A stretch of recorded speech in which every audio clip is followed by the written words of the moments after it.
কুরআনে কারীমে আসছে আল্লাহ তাআলা বলেন, দিন বুঝার জন্য, দিন মানা, দিন শেখা, দিন জানার জন্য যে বান্দার দিলটা আমি খুলে দেই,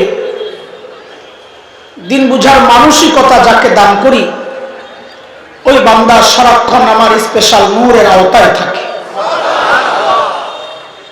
দুর্ভাগ্য তার জন্য যার দিল শক্ত, যাকে দিন বুঝানো যায়,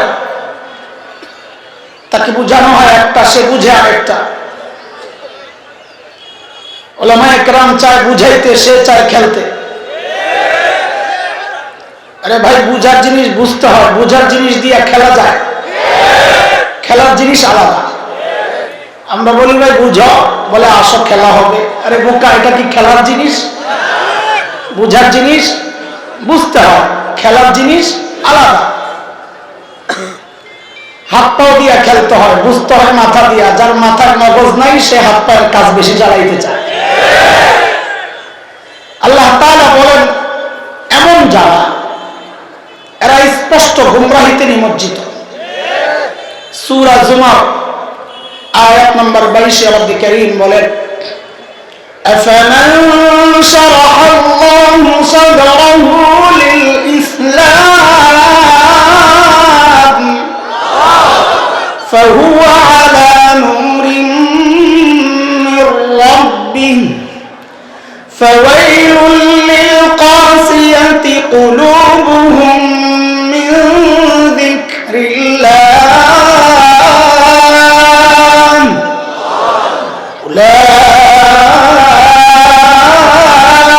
উলাইকা ফি দালালিন মুবিন।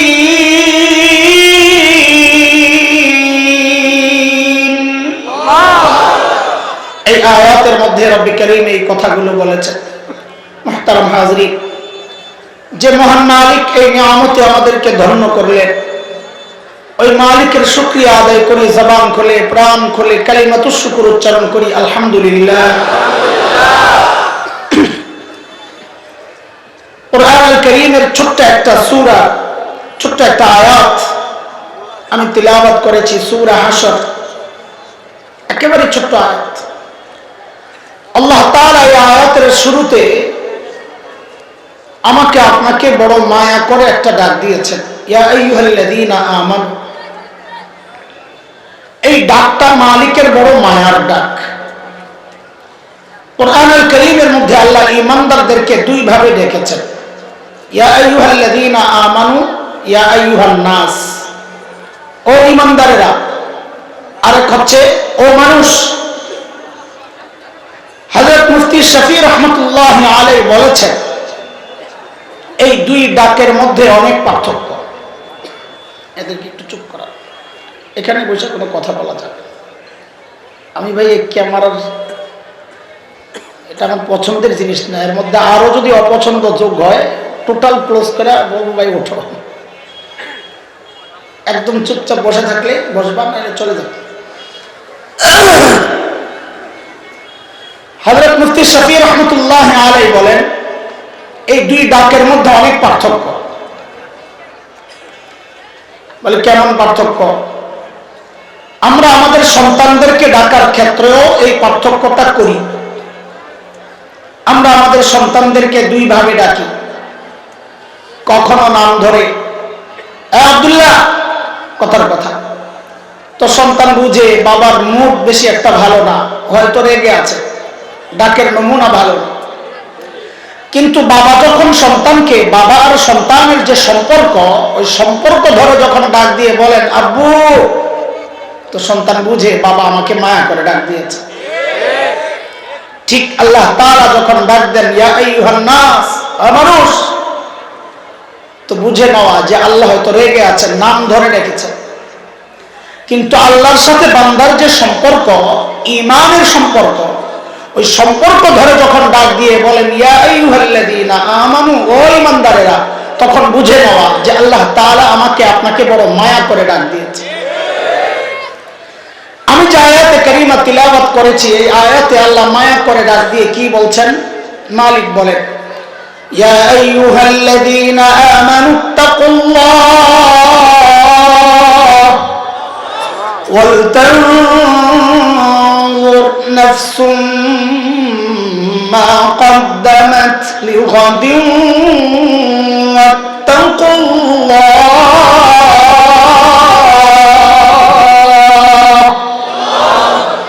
দুইটা হুকুম করেছেন আল্লাহ। এক, ও ঈমানদারেরা আল্লাহকে ভয় করো। দ্বিতীয় হুকুম, ওয়ালতানজুর নাফসুম মা কদ্দামাত লিগাদ।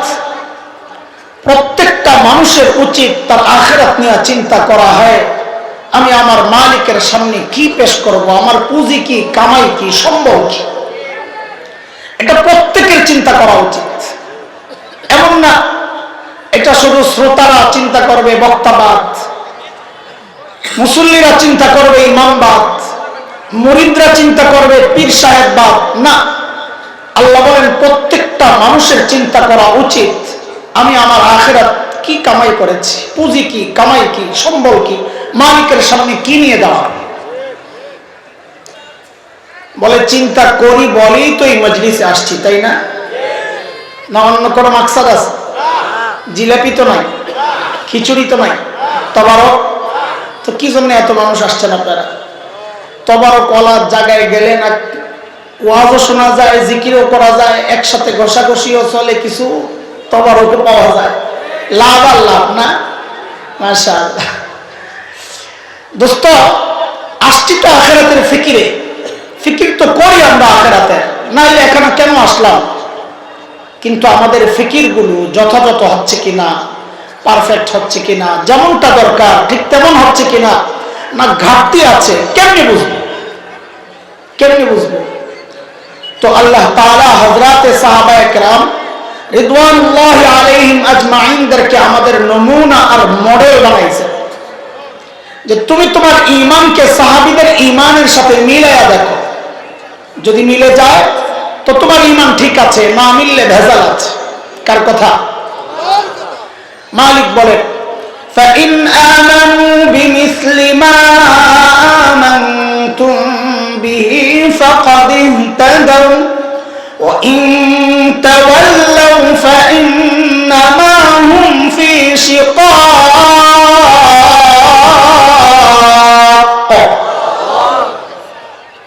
আল্লাহ বলেন তুমি তোমার তাকওয়াকে সাহাবীদের তাকওয়ার সাথে মিলায়া দেখো।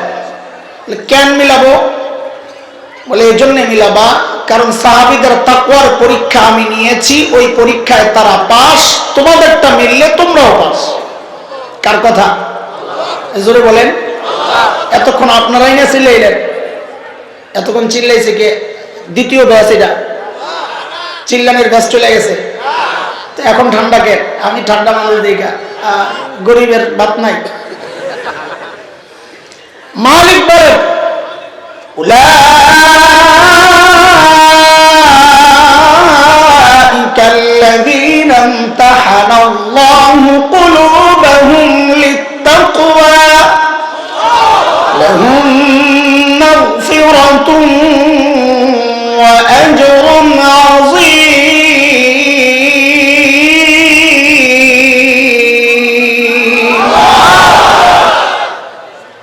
সূরা তাওবার মধ্যে আল্লাহ তাআলা আরো পরিষ্কার করে বলেছেন, ক্লিয়ার করে।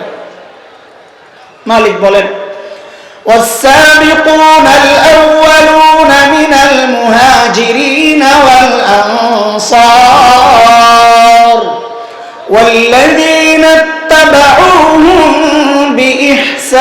بإحسان رضي الله عنهم ورضوا عنه وأعد لهم جنات تجري تحتها الأنهار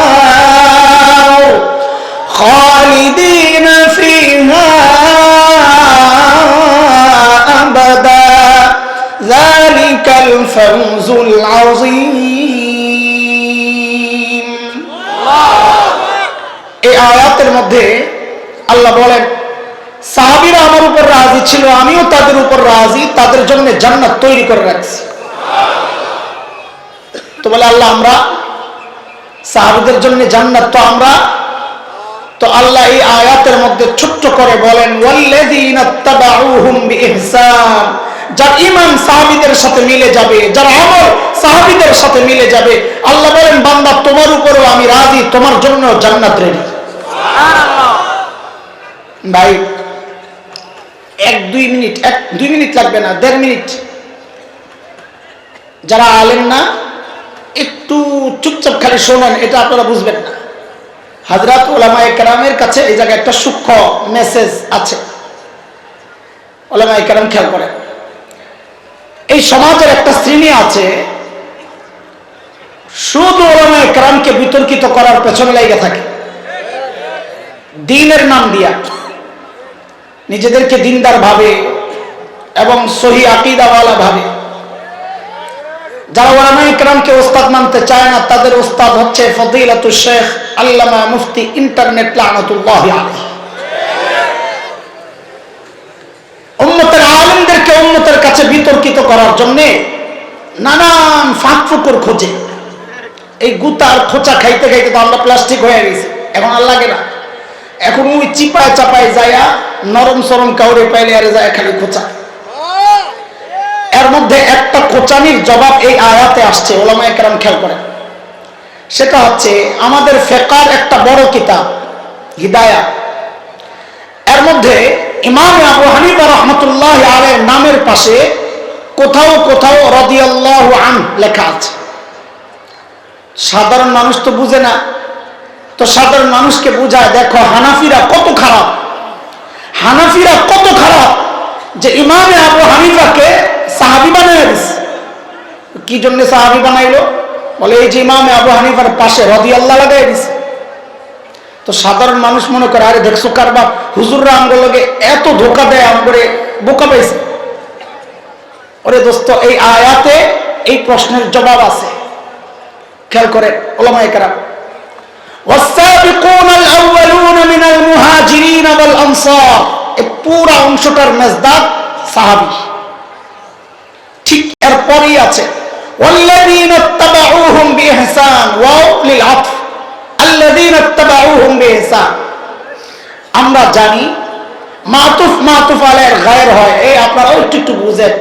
ধরেন এক জায়গায় কেউ বলল, আমার কাছে কিছু লোক আসছে এবং জায়েদ আসছে, বা আমার কাছে ওমর আসছে এবং জায়েদ আসছে। এই যে এবং লাগাইলাম মানে কি, আগের ব্যক্তি পরের ব্যক্তি এক না, এটা তো বুঝেন আপনারা।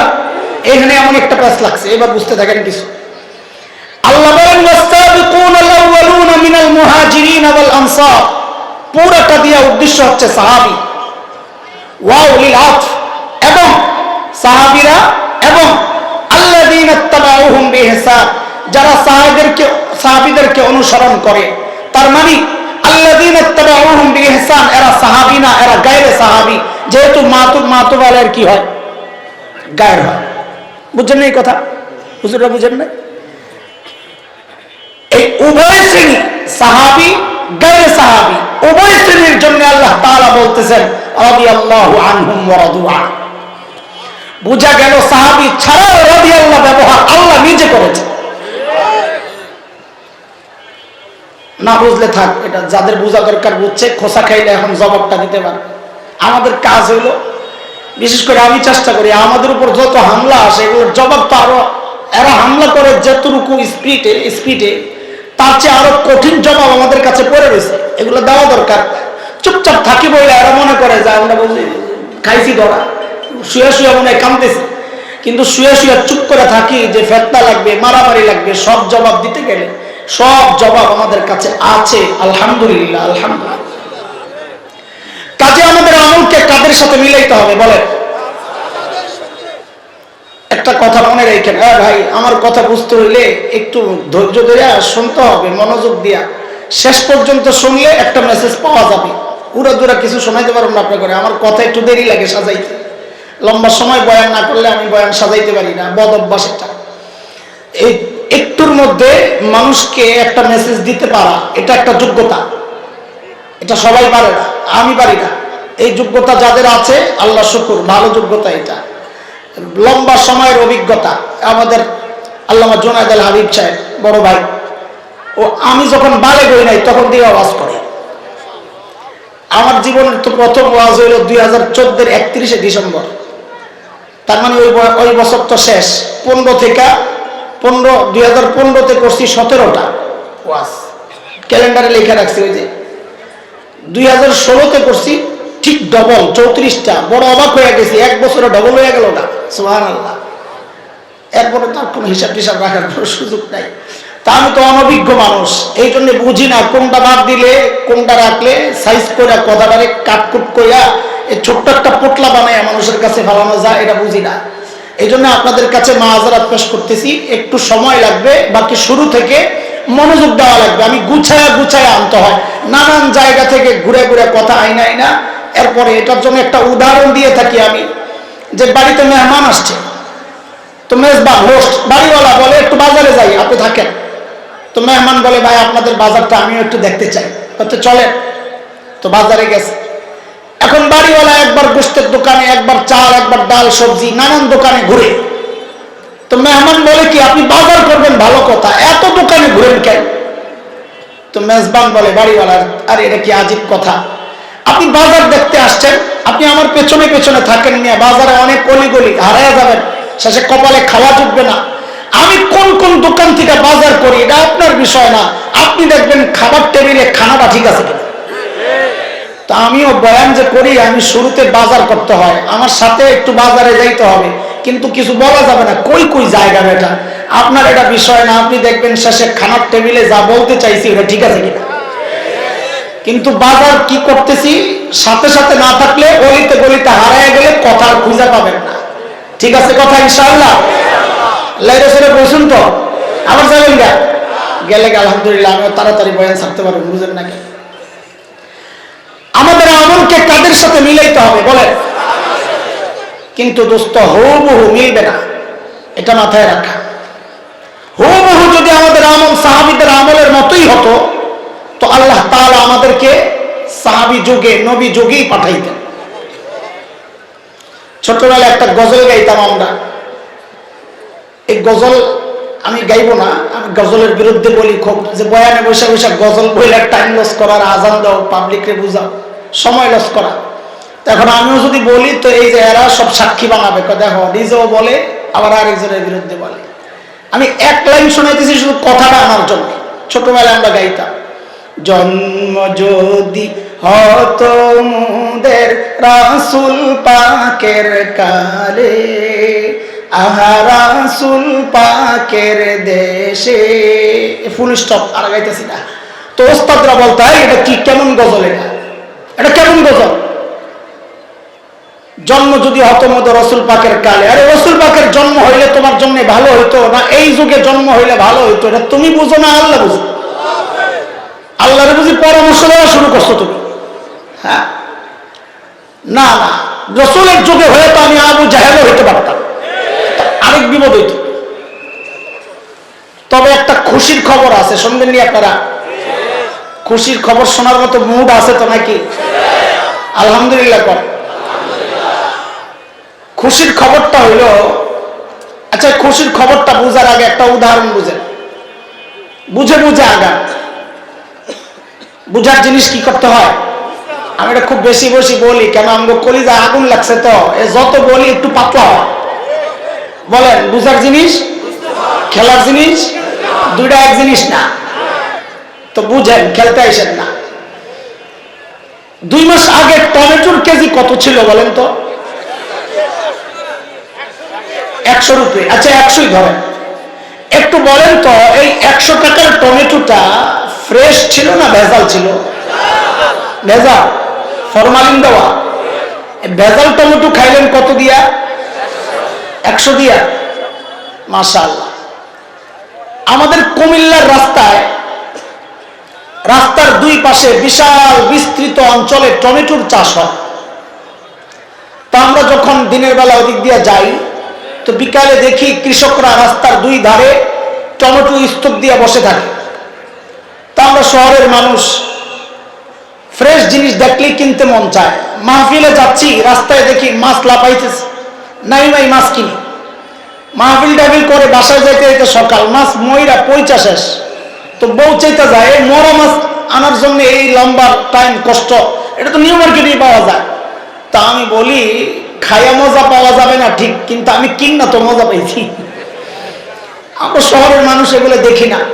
তো মাঝে মধ্যে টমেটো কিনতে নামি, নেমে জিজ্ঞেস করি চাচা টমেটো কেজি কত? তো মাঝে মধ্যে জবাব আসে যত দেন তত। কত? এর মানি বুঝছে? এর মানি হইলো কোন রকম নিয়ে আমারে বাঁচান, এগুলো হলো বিপদে আছে। তো মাঝে মধ্যে স্তূপ ধরে কিনা বাড়িতে বাসায় নিয়ে কৌতূহল, কত করে পড়লো রে, ঠকলাম না জিতলাম, কত জিতলাম কত ঠকলাম, মাপি। একটা মাপার যন্ত্রও কিনছি শুধু এই কামের জন্য, ঠকলাম না জিতলাম। মাইপা দেখি হায় হায় 4 টাকা 5 টাকা কেজি। আপনাদের এখানে না হইলে আরেকটু ভিতরে গেলে এরকম কেজি 4 টাকা 5 টাকা টমেটো একটা সিজনের সময় হয় কি হয় না? আচ্ছা বলেন তো এবার বুঝে বললেন, এই টমেটো 4 টাকা 5 টাকা যেটা কেজি, ফ্রেশ না ভেজা? ফ্রেশ। ফ্রেশটার দাম 5 টাকা আর ভেজালটার দাম উল্টা হয়ে গেল না? ফ্রেশটার দাম হওয়া দরকার ছিল, ভেজালটার দাম হওয়া দরকার ছিল। এই উল্টা হওয়ার কারণ কি বলেন তো? সিজন। সিজন, মাশাআল্লাহ। একটা সিজনে আরেকটা সিজনের জিনিস টাটকা হয়, ভেজাল মুক্ত হয়, ফ্রেশ হয়, কিন্তু রেটটা খুব হাই হয় না, অরিজিনাল রেট হয়, কম না, এটাই অরিজিনাল রেট।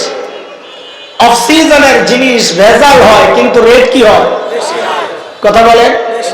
ঠিক এটাই হলো আমাদের মনে মনে সান্ত্বনা। এটারই বাস্তব ধৈর্য। আবার খুব বেশি খুশি হয় না। একা একা যখন আল্লাহর সাথে কথাবার্তা বলবেন, কখন মুনাজাতের সময়, তখন আল্লাহকে ঠিক এই কথাটা বইলেই ধরবেন সত্য করে, আল্লাহ আমাদেরকে তো ইবাদতের সিজন নবী যুগে পাঠাও নাই, পাঠাইছো তো অফ সিজনে। এখন কি হয়েছে? বলে অফ সিজনে যেহেতু পাঠাইছো আল্লাহ, আমাদের আমলগুলো একটু ভেজাল হবে কিন্তু রেটটা একটু বাড়ায় দেওয়া লাগবে। ঠিক আছে কথা? আরে কথা বলে খুশি লাগে নাই বুঝি? আমার তো এটা চিন্তা করলেই বড় খুশি লাগে। কেউ কেউ মনে করতে পারে এমন আন্দাজি একটা চালায় দিল, ভাই মাফ চাই, আমি আন্দাজি কথা বলি না, চেষ্টা করি, বলি না বলতে চেষ্টা করি। বলেছেন মান তামাসসাকা বিসুন্নতি ইনদা ফাসাদি উম্মতি ফালাহু আজরু, বলেন হাদিস, ফালাহু আজরু।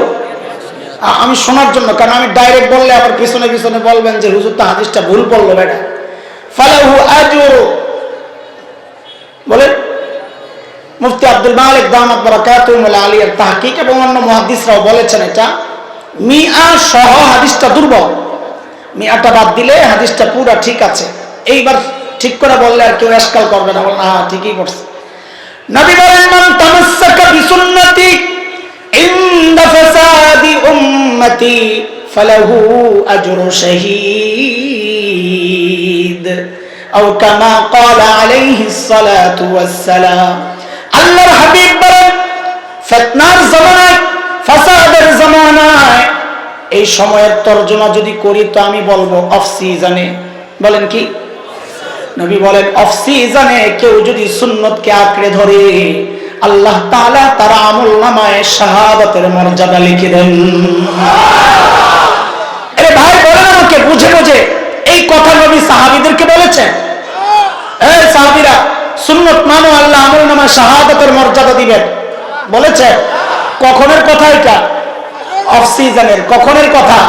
ইনদা ফাসাদি উম্মতি, শেষ জামানায়, ফাসাদের জামানায়, ফিতনার জামানায় কেউ যদি সুন্নতকে আঁকড়ে ধরে তো নবী বলেন আল্লাহ সুন্নতের রেট বাড়ায় দিব। বলে নবী রেট বাড়ায় কত দিবেন? বলে রেট বাড়ায় আল্লাহ সুন্নতের জায়গায় শাহাদাতের মর্যাদা দিয়ে দিবেন। আমি কিন্তু ভূমিকা সাজাইতেছি, এখনো বাজারে আছি। কই আছি? আবার পরে ওটা কই কই জায়গা, ওটা ভাল লাগলে বাজারে ঘুরেন, না এলাকায় যায় ঘুমান। ও ভাই, সাহাবীদের সাথে আমাদের মৌলিক পার্থক্য কোন জায়গায়? হুবহু তো মিলবে না, এটা তো দাবি করলাম, কিন্তু পার্থক্যটা মৌলিক কোন জায়গায় বুঝেন। ছোটবেলায় আমরা খেলাধুলা করেছি, আমি তো খেলার পাগল, ঢাকায় মানুষ ভাই, আমি থাকি তো সব মাঠের ভিতরে, আবাহনী মাঠ, ধানমন্ডি মাঠ, কলাবাগান মাঠ, ঢাকা কলেজ, টিচার স্টেডিয়াম, এই জায়গায় বড় হয়েছি। তো খেলা ছাড়া আমি থাকি কেমন এখন? আর এই যে বড় বড় আল্লাহওয়ালা হুজুর করে দেখতেছে, বিশ্বাস করেন না, দৈরা জিজ্ঞেস করেন ছোটবেলায় খেলছে কি খেলছে না, আর কিচ্ছু না খেললেও তো হাডুডু আর গোল্লা শুট খেলছে, আমিও খেলছি। কিন্তু আলহামদুলিল্লাহ বরাবর জামাতে 1 নম্বর হয়েছি, একদম তাইসির থেকে নিচ থেকে দাওরা পর্যন্ত বরাবর 1 নম্বর। এটা তো আসমানের উপরে কোনো কথা না। যে মাদ্রাসায় পড়ছি ফরিদাবাদ, এটা এখনো জমিনের উপরে আছে, আমার ওস্তাদরাও আছে, সাথীরাও আছে, বরাবর 1 নম্বর হয়েছে। এখনকার বাচ্চারাও খেলাধুলা করে, লেখাপড়াও করে, আমরাও খেলাধুলা করেছি, লেখাপড়া করেছি। তো পার্থক্য কোন জায়গায়? বলে পার্থক্য হচ্ছে আমরা খেলাধুলার ফাঁকে ফাঁকে লেখাপড়ার ফাঁকে ফাঁকে খেলাধুলা করতাম, আর এখনকার বাচ্চারা খেলাধুলার ফাঁকে ফাঁকে লেখাপড়া করে। এই পার্থক্য বুঝে আসছে? ঠিক সাহাবীদের সাথেও আমাদের পার্থক্য এই জায়গায়। সাহাবীরাও দুনিয়ার কাজ করেছেন, কৃষি কাজ করেছেন, বকরি চড়িয়েছেন, ব্যবসা করেছেন, আখিরাতের কাজও করেছেন। আমরা যারা নিজেদেরকে দিনদার মনে করি, আমরা দুনিয়ার কাজও করি, আখিরাতের কাজও করি। বলে পার্থক্য কি তাইলে? বলে সাহাবায়ে কেরাম আখিরাতের কাজের ফাঁকে ফাঁকে দুনিয়ার কাজ করছেন, আর আমরা দুনিয়ার কাজের ফাঁকে ফাঁকে আখিরাতের কাজ করি, তাও সেখানে ধান্দা থাকে। আল্লাহ বলেন এই গ্যাপকে কমাও, হুবহু বানাও মানে এই গ্যাপকে কমাও, মিলাও মানে এই গ্যাপকে কমাও। একটা কথা সোনার অক্ষরে লিখে রাখার মতো, এই দুনিয়ায় সাহাবীদের যত কাছাকাছি আসতে পারবো, হাসরেও সাহাবীদের তত কাছাকাছি থাকতে পারবো ইনশাআল্লাহ। বুঝে আসছে কথা? এই পর্যন্ত বুঝছেন কথা সব? তো সামনে চলে হযরতে সাহাবায়ে কেরাম আখিরাতের ফিকির কিভাবে করেছেন, আখিরাতের প্রস্তুতি কিভাবে নিয়েছেন, ওইটা একটু দেখি। দেখলে নিজের জীবনকে মিলানোটা সহজ হবে। সাইয়েদনা আবু বকর সিদ্দিক রাদিয়াল্লাহু আনহু যখন খলিফা, ওনার রাষ্ট্র পরিচালনার একটা সিস্টেম ছিল, দরবারে বিধবা অসহায় নারীদের লিস্ট থাকতো। কেন? স্বেচ্ছায় যদি কেউ খিদমত করতে চায় তো ওই লিস্ট ধরে ঠিকানা নিয়ে বুড়ির বাড়িতে চলে যেত। এটা অনেক সওয়াবের কাজ। নবী আলাইহিস সালাম বলেছেন যে এই ব্যক্তি ইয়েতিম আর বিধবার দায়িত্ব নিবে, ওই ব্যক্তি আর আমি জান্নাতে পাশাপাশি থাকব। কত দামি কাজ! এটা তো বড় আফসোসের কথা, এই সমাজের মানুষ অন্য কোন বিধবা বুড়ির দায়িত্ব নিবে থাক দূরের কথা, আরে দুর্ভাগা নিজের বিধবা মায়ের তো খবর লয়। একদিন হযরত ওমর ফারুক রাদিয়াল্লাহু আনহু আসছেন দরবারে। কেন? একজন বিধবার খিদমত করবেন। চিন্তা করেন আখিরাতের ফিকির কিভাবে ঢুকছে মাথায়। এত বড় মানুষ ওমর, তিনি আসছেন কার খিদমত করবেন? বিধবা। লিস্ট ধরে দেখেন, পুরা লিস্ট বোট, একটা নাম খালি যার পাশে টিক চিহ্ন দেওয়া নাই। হযরত ওমর ওই নামের ঠিকানা ধরে পরদিন ফজরের পর বুড়ির বাড়িতে যায় হাজির। কখন তবে কথা বলেন কখন? কেন জিজ্ঞেস করতেছি জানেন? জরুরি কোনো কথা বলার আগে প্রশ্ন করে নেওয়া, শ্রোতার কাছে জিজ্ঞেস করে নেওয়া, তাকে বারবার ডাকা, এটা নবীর তরিকা, এটা কোরআনের তরিকা। আল্লাহ সূরা কারিয়ার মধ্যে বললেন আল কারিয়া মাল কারিয়া ওয়া মা আদরাকা মাল কারিয়া। কারিয়া কি? নবী আপনি কি জানেন কারিয়া কি? তো এত প্রশ্নের দরকার কি? ডাইরেক্ট বললেই তো হয়। এটা হলো নবীজিকে পুরাপুরি মনোযোগ আনা, গুরুত্বপূর্ণ কথা আসতেছে। হযরত মুআয ইবনে জাবাল রাদিয়াল্লাহু আনহু নবীর পেছনে বাহনের মধ্যে, নবী ডাক দিলেন ইয়া মুআয। হযরত মুআয বলেন লাব্বাইকা ওয়া সা'দাইকা ইয়া রাসূলুল্লাহ, আমি হাজির। নবী আবার ডাকলেন ইয়া মুআয। হযরত মুআয বলেন ইয়া রাসূলুল্লাহ, আমি হাজির। নবী আবার ডাকলেন ইয়া মুআয। হযরত মুআয বললেন ইয়া রাসূলুল্লাহ, আমি হাজির। হযরত মুআয বলেন এই নবী আমাকে বারবার ডাকছেন, আমি বারবার জবাব দিচ্ছি, এর মানে এটা মনে করো না যে নবীর থেকে আমি অনেক দূরে, আমার জবাব বোধহয় নবী শোনে না। না, লাইসা বাইনি ওয়া বাইনাহু ইল্লা মুখারাতার রাহিল, নবী আর আমার মাঝখানে খালি একটা কাঠের টুকরা, যেটার মধ্যে বাহনে হেলান দিয়া বসে, পিছনের জন ধইরা বসে, শুধু ওই কাঠের টুকরাটা। তারপরে নবী আমাকে বারবার ডেকেছেন কেন? পুরোপুরি মনোযোগ আনার জন্য। এইবার বলেন হযরত ওমর বুড়ির বাড়িতে কখন গেছেন? কেন বলছি কথাটা? কারণ সাহাবায়ে কেরাম দিনের কাজ শুরু করতেন ফজরের পর। কখন? কারণ নবী আলাইহিস সালাম যারা সকালে কাজ করেন তাদের জন্য বরকতের দোয়া করেছেন। বিখ্যাত আলিম শেখ ইবনুল কাইয়িম রাহমাতুল্লাহি আলাইহি জাদুল মাআদের মধ্যে আসছে, তিনি বলেন লিখে কেউ যদি সকালে ঘুমায়, মাদ্রাসার ছাত্র হযরত উলামায়ে কেরাম ভালো করে শুনে, কেউ যদি সকালে ঘুমায় তার ঘর থেকে জিন্দেগিতে অভাব দূর হবে না। যারা আমাকে গোমর জানে এরা মনে মনে খুশি, খাইছে তাহলে বক্তারা ধরা। সব বক্তা ঘুমায় ফজরে পড়ে, তাহলে ধরা গেছে না? হ্যাঁ, কয় না কথা। আরে আমার খুশি করার দরকার নাই, বলেন না? হ্যাঁ হ্যাঁ, আল্লাহর সাথে আমাদের একটা কথাবার্তা আছে। আল্লাহ আপনি চাইলে যখন খুশি তখনই দিতে পারেন। আপনি আপনার সিস্টেম মতো সবাইরে ফজরের পর পর দিয়েন, আমগোটা বিকালে দিয়েন, আল্লাহ আপনাকে সমস্যা নাই তো? হ্যাঁ, কথাও কয়। পরদিন সকাল ফজরের পর পর সাইয়েদনা ওমর ইবনুল খাত্তাব বুড়ির দরজা নক করে বলে, মারে আপনার ঘরের কাজগুলো করার জন্য আমি ওমর ইবনুল খাত্তাব হাজির। বুড়ি ভেতর থেকে জবাব দেন, বাবারে প্রতিদিন যে আল্লাহর বান্দা আমার ঘরের কাজগুলো করেন তিনি ইতিমধ্যেই কাজ করে চলে গেছেন। হযরত ওমর চিন্তা করলেন, তাইলে আমাকে আরো আগে আসা লাগবে। ওই চিন্তায় সাইয়েদনা ওমর ইবনুল খাত্তাব ফজরের আজানের ওয়াক্ত বুড়ির দরজা নক করে বলে, মারে আপনার ঘরের কাজগুলো করার জন্য আমি ওমর ইবনুল খাত্তাব হাজির। আজকেও বুড়ি জবাব দিচ্ছেন, বাবারে প্রতিদিন যে আল্লাহর বান্দা আমার ঘরের কাজগুলো করেন তিনি ইতিমধ্যেই ওই কাজ করে চলে গেছেন।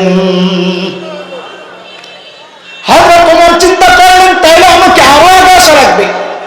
ওই চিন্তায় হযরত ওমর পরদিন তাহাজ্জুদের ওয়াক্ত বুড়ির বাড়ির দরজা নক করে বলে, মারে 2 দিন থেকে আমি ওমর ইবনুল খাত্তাব ঘুরতেছি, কাজ পাই না, আজকে আসছি, নিশ্চয়ই আজকে ফেরত যাব না। হযরত ওমরকে অবাক করে বুড়ি জবাব দিচ্ছেন, বাবারে প্রতিদিন যে আল্লাহর বান্দা আমার ঘরের কাজগুলো করেন তিনি ইতিমধ্যেই কাজ করে চলে গেছেন। কখন কখন বলেন না? তাহাজ্জুদের ওয়াক্ত চিনেন আপনারা? কখন? ফজরের আগে, তাই না? মাশাআল্লাহ। আমার কাছে একটা ডিজিটাল ব্যাখ্যা আছে তাহাজ্জুদের ওয়াক্তের।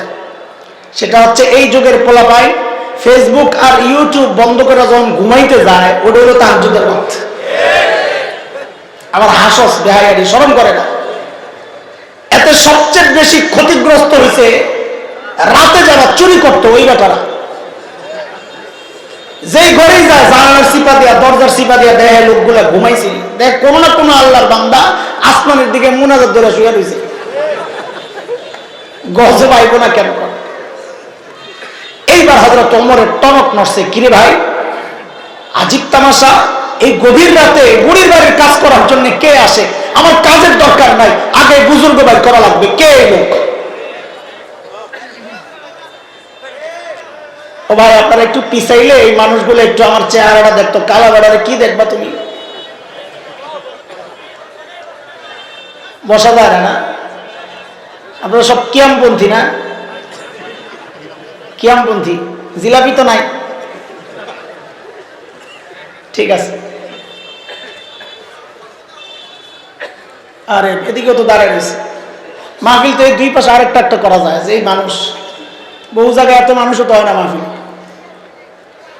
দাঁড়ায় রয়েছে এত মানুষ। আলহামদুলিল্লাহ, ঠিক আছে, কথা বলেন না, তাকে একটু দাঁড়াইছে, দাঁড়াই বেচারা আয় না আইসে, কথা না বলি, শোনেন, খেয়াল করেন, তাড়াতাড়ি বাতাস আইতেছে, কি ঘটনা কি? হযরত ওমরের এইবার টনক নড়ছে, কিরে এত রাতে কে কাজ করার জন্য আসে? আমার কাজ করা লাগবে না, আগে বুজুর্গ বের করা লাগবে। পরদিন এশার নামাজের পর সাইয়েদনা ওমর ইবনুল খাত্তাব বুড়ির বাড়ির দরজার সামনে একটা ঝোপের আড়ালে চুপচাপ বসে আছেন, অপেক্ষা, কে এত রাতে কাজ করার জন্য আসে। হযরত ওমর লক্ষ্য করলেন গভীর রাত এক আল্লাহর বান্দা খালি পায়ে পা টিপে টিপে চোরের মতো বুড়ির বাড়ির দিকে আগাইতেছে। হযরত ওমর রেডি, যেই না কাছে আসছে লাফ দিয়া দাঁড়াইছে, হায় আল্লাহ, ওমরের যে আওয়াজ, রাতও গভীর, মানুষটাও একা, আমি যে এরকম কোন সিচুয়েশনে পড়লে আমার সামনে যদি হঠাৎ কেউ দাঁড়ায় বলতো কাপড় চোপড় নষ্ট করে বেড়াইতো, কিন্তু হযরত ওমরের আওয়াজে ওই ব্যক্তি ভয় পাবেন থাক দূরের কথা, উল্টা হযরত ওমর যাকে দেখলেন নিজে চমকায় গেছেন, দেখেন ইনি তো আর কেউ না, খলিফাতুল মুসলিমিন আবু বকর সিদ্দিক রাদিয়াল্লাহু তাআলা। ওমর তো অবাক হয়ে গেছে, আবু বকর আপনি? আরে কি কারবার? পায়ের দিকে তাকায় দেখে জুতা নাই। আবু বকরকে ওমর বড় মহাব্বত করতেন, এমনি লাইগে থাকতেন। ওই লাগা মানে আবার ক্ষমতার গুতাগুতি মনে করেন না, কার চেয়ে কে আমল বেশি করতে পারে ওই লাগা লাগে, কিন্তু খুব মহাব্বত করতেন। ধরছেন, এই সুফি সাহেব জুতা কই, জুতা কই? আয় হায়, ইসলামী শাসন ব্যবস্থার সৌন্দর্য দেখো ভাই, খালি তো মার্কা মার্কা ভোট মারো, দেখো ইসলামী শাসন ব্যবস্থার সৌন্দর্য। সাইয়েদনা আবু বকর জবাব দিচ্ছেন, ওমর জুতা পরলে আওয়াজ হয়, যদি মানুষের ঘুম ভেঙে যায় রে ভাই। রাষ্ট্রপ্রধান রাতে জুতা খুলে হাঁটে যেন জনগণের ঘুম নষ্ট না হয়। কোন জমানায় বাস করি, ঘুম তো দূরের কথা, জানেরই তো নিরাপত্তা নাই। আরে ওই ঠিকেরও তো নিরাপত্তা নাই। বহু জায়গায় কে ঠিক করলো রে টাকায় দেয়, হুজুর তো যাইব তোর ধরুন পরে রাখ।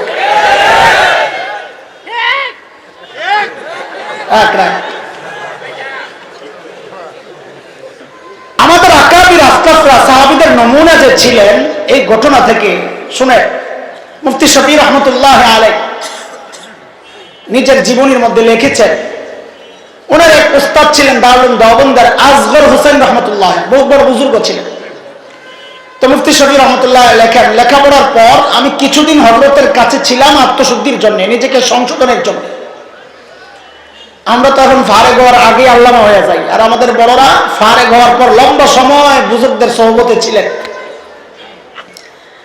তো হযরত বলেন, একদিন এক রাতে হযরতের সাথে এক এলাকা দিয়ে যাচ্ছিলাম। এ মুসলমান, খেয়াল করেন ইসলাম কাকে বলে। হযরত আসগর হোসেন রহমতুল্লাহ আলাইহি একটা নির্দিষ্ট এলাকায় যায়া জুতাগুলো খুলে ফেললেন, নিজের পায়ের জুতা খুলে ফেললেন, খুলে খালি পায়ে কিছুক্ষণ হাঁটলেন। মুফতি সাহেব বলেন, আমার মাথায় কৌতূহল, হযরত জুতা খুললেন কেন? এটা কি কোনো পবিত্র জায়গা? ওই যে আল্লাহর হুকুম মুসা আলাইহিস সালামের উদ্দেশ্যে, ফাখলা'না আলাইক ইন্নাকা বিল ওয়াদিল মুকাদ্দাসি তুয়া, পাক জায়গায় জুতা খুইলা হাঁটতে হয়। কৌতূহল মেটানোর জন্য আমি হযরতকে জিজ্ঞেস করলাম, হযরত জুতা খুললেন কেন? এইটুক জায়গা খালি পায়ে হাঁটলেন কেন? আয়ে সুবহানাল্লাহ, হযরত জবাব দিচ্ছেন, মিয়া শফি, এই যে বাড়িটা, এটা একটা অমুসলিম পতিতার বাড়ি।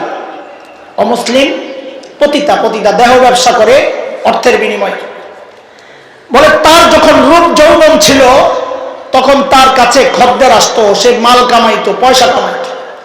এখন তার বয়স পড়ে গেছে, এখন তার কাছে ওইরকম খদ্দের আসে না, কিন্তু সে প্রতি রাতে খদ্দেরের অপেক্ষায় বসে থাকে।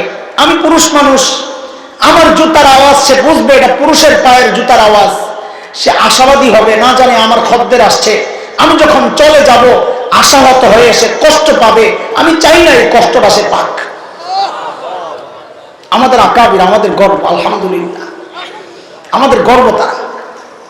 ইসলাম শিখাইছে আমাদেরকে, অথচ গ্রামে গঞ্জে, শহরের কথা বলছি না, এমন মানুষ আছে নিজের জায়গা মেপে মেপে শেষ সীমানায় যায় টয়লেটটা বানাবে, গন্ধ যা যায় পাশের বাড়িতে যায়, যখন ধরে কি করলি তুই এটা, তোর জায়গায় বানাইছি নাকি?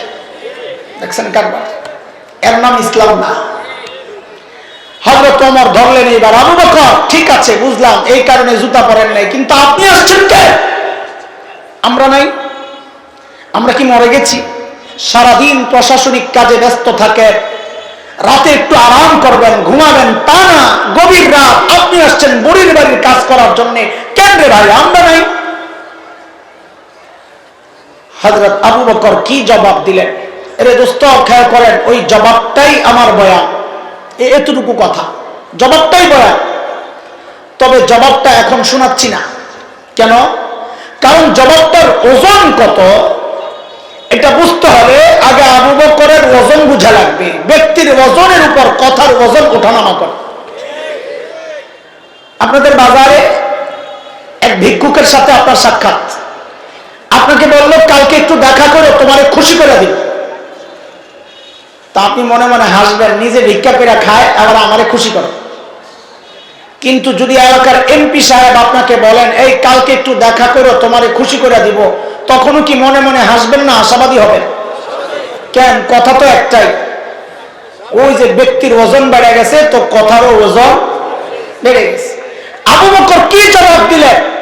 জবাবটা এখন শোনাচ্ছি না। কেন? কারণ জবাবটার ওজন কত এটা বুঝতে হলে আগে আবু বকরের ওজন বুঝা রাখবে। আবু বকর কত বড় মানুষ ছিলেন, আহা কি মানুষ আবু বকর। একদিন আম্মা জান আয়েশা রাদিয়াল্লাহু তাআলা আনহা মদিনার স্বচ্ছ পরিষ্কার আকাশের দিকে তাকিয়ে তাকিয়ে দেখেন লক্ষ লক্ষ নক্ষত্র দেখা যায়। আম্মা জানের মনে একটা কৌতূহল, নবীকে জিজ্ঞেস করেন ইয়া রাসূলুল্লাহ, ওই যে লক্ষ লক্ষ নক্ষত্র দেখা যায়, ওগো আল্লাহর হাবিব, আপনার উম্মতের মধ্যে এমন কেউ কি আছেন যার আমলের পরিমাণ ওই নক্ষত্রের চেয়েও বেশি? আল্লাহর হাবিব বলেন আয়েশা আছে একজন। কয়জন? বলেন, কথা বলেন, কয়জন? আম্মা জানতো মনে মনে খুশি, জানি তো একজনকে, আমার আব্বাই তো আবু বকরই তো। জানলে জিজ্ঞেস করছো কে? ওটা দুনিয়ার সব মেয়েদের স্বভাব, সব মেয়েরাই চায় স্বামীর মুখ দিয়ে একটু বাবার বাড়ির প্রশংসা শুনতে। একদিন খালি বদনাম করে দেখেন, এক সপ্তাহ তরকারি মজা হবে না। ঠিক নি কথা? খুব খুশি লাগতেছে যে হুজুরে দিয়ে বেডি করে সাইজ করতেছে, আমি তো পারি না। খুব খুশি লাগতেছে না? বোকা, সাইজ তোমারে করা হয়েছে, তুমি টের পাও নাই কেন? কারণ তার মা বাবার প্রশংসা করলে তার ভালো লাগে, বদনাম করলে কষ্ট লাগে। সন্তান হিসাবে এটাই তো হওয়া দরকার। হতভাগা তো তুই বোকা। এই বউ যখন তোর মা বাবার বদনাম তোর কানে ঢুকায় তখন তোর কষ্ট লাগে না, বরং বউয়ের কথা শুই না যায় মা বাবার সাথে খারাপ আচরণ করে। অসভ্য তো তুই, বউ তো ঠিকই আছে। আল্লাহর হাবিব বলেন আয়েশা আছে একজন, আম্মা জান অপেক্ষা বাবার নাম বলবেন। নবী বলেন আয়েশা, আমার যে উম্মতের আমল ওই নক্ষত্রের চেয়ে বেশি, সে হচ্ছে উমর ইবনুল খাত্তাব। এখন আম্মা জানের অবস্থা কি? বাবার নাম তো বলেন নাই, আবার বলছেন কার নাম? সতীনের বাপের নাম। সুবহানাল্লাহ। হযরত ওমর তো সতীনের বাপ না?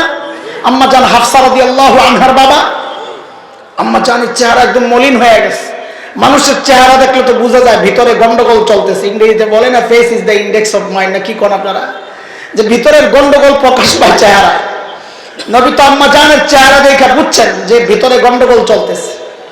তো আল্লাহর হাবিব সান্ত্বনা দিচ্ছেন, এই আয়েশা, তুমি ভেবেছিলে তোমার বাবার নাম বলবো তাই না? আরে আয়েশা শোনো, তোমার বাবা আবু বকরের হিসাবটাই আলাদা, মিলাও কে? আমার গোটা উম্মতের আমল যদি এক পাল্লায় রাখা হয়, আর তোমার বাবা আবু বকরের আমল যদি আরেক পাল্লায় রাখা হয়, তো তোমার বাবা আবু বকরের আমলের পাল্লা ভারী হয়ে যাবে। আবু বকরের মর্যাদা। একদিন ওমর আসছেন, এসে বলেন দোস্ত আপনার সাথে একটা লেনদেন করবো। লেনদেন? তা আবু বকর বলে দোস্ত কি লেনদেন করবেন আপনি? কয় দোস্ত আমার সারা জিন্দেগির যত আমল আছে সব আমল আপনারে দিয়ে দিন। কে বলেন? কাকে? আবু বকর পড়ছে চিন্তায়, কিরে ওমর এত ভালো মানুষ, সারা জিন্দেগি আমার সাথে আমল নিয়ে করলো প্রতিযোগিতা, আর এখন বলে উনি সব দিয়ে দিন। না রে, এখানে কোনো গাপলা আছে? আবু বকর মানুষ সরল সোজা, কিন্তু ব্যাকল তো না। আরে কথা কর। এই যে আবু বকরের ওয়ারিসদেরকে দেখতেছেন, হযরত উলামায়ে কেরাম, বহু পাবলিক আছে মনে করে হুজুররা ব্যাকল, দুনিয়ার কিচ্ছু জানে না। যেটা আলেমকে ব্যাকল মনে করে, রাগের না, এটা ডবল ব্যাকল। কেন? যার সিনা কোরআনের এত জটিল জটিল মাসআলা, হাদিসের এত জটিল জটিল মাসআলা, তুমি মনে করো আলেম তোমার চেয়ে বোকা। হ্যাঁ, লা হাওলা ওয়ালা কুওয়াতা। এমন হুমকিও আসে যে জানাজা লাগবো না, আমরা জানাজা আমরাই পড়বো। আলেম লাগবে না তো, আলেমের সাথে আমি ভালো বুঝি তো। শুনেন একটা মাঝখান দিয়ে একটা কথা বলে দিই আপনাদের। হাবিল কাবিল চেনেন তো? আদম আলাইহিস সালামের ছেলে। কোরআনের আসছে আল্লাহ তাআলা নবীকে বলেছেন হাবিল কাবিলের কিচ্ছা শোনান। অপ্রাসঙ্গিক হইলো আমি একটু কিচ্ছাটা শোনাইতেছি আপনাদেরকে, সময় নষ্টের জন্য না, একটা জরুরি মেসেজ দেওয়ার জন্য। মালিক বলেন ওয়াতলু আলাইহিম নাবা আবনাই আদম বিল হক ইয ক্বাররাবা কুরবানা فتقبل من أحدهما ولم يتقبل من الآخر قال لأقتلنك قال إنما يتقبل الله من المتقين কিসা আপনারা জানেন, আমি ওদিকে যাচ্ছি না। কাবিল হাবিলকে মারছে যে কোনো কারণে, লম্বা কিচ্ছা মাইরা এখন লাশ সামনে নিয়ে বসে রয়েছে। কেন? কারণ এর আগে তো কেউ মারা যায় নাই, লাশ কি করতে হয় জানে না, বসে বসে চিন্তা করতেছে এখন কি করব। তো কোরআনের কথা, ফাবাসাল্লাহু গুরাবা ইয়াবহাসু ফিল আরদি লিয়ুরিয়াহু কাইফা ইওয়ারি সাওআতা আখি قال يا ويلتى أعجزت أن أكون مثل هذا الغراب فأواري سوءة أخي فأصبح من النادمين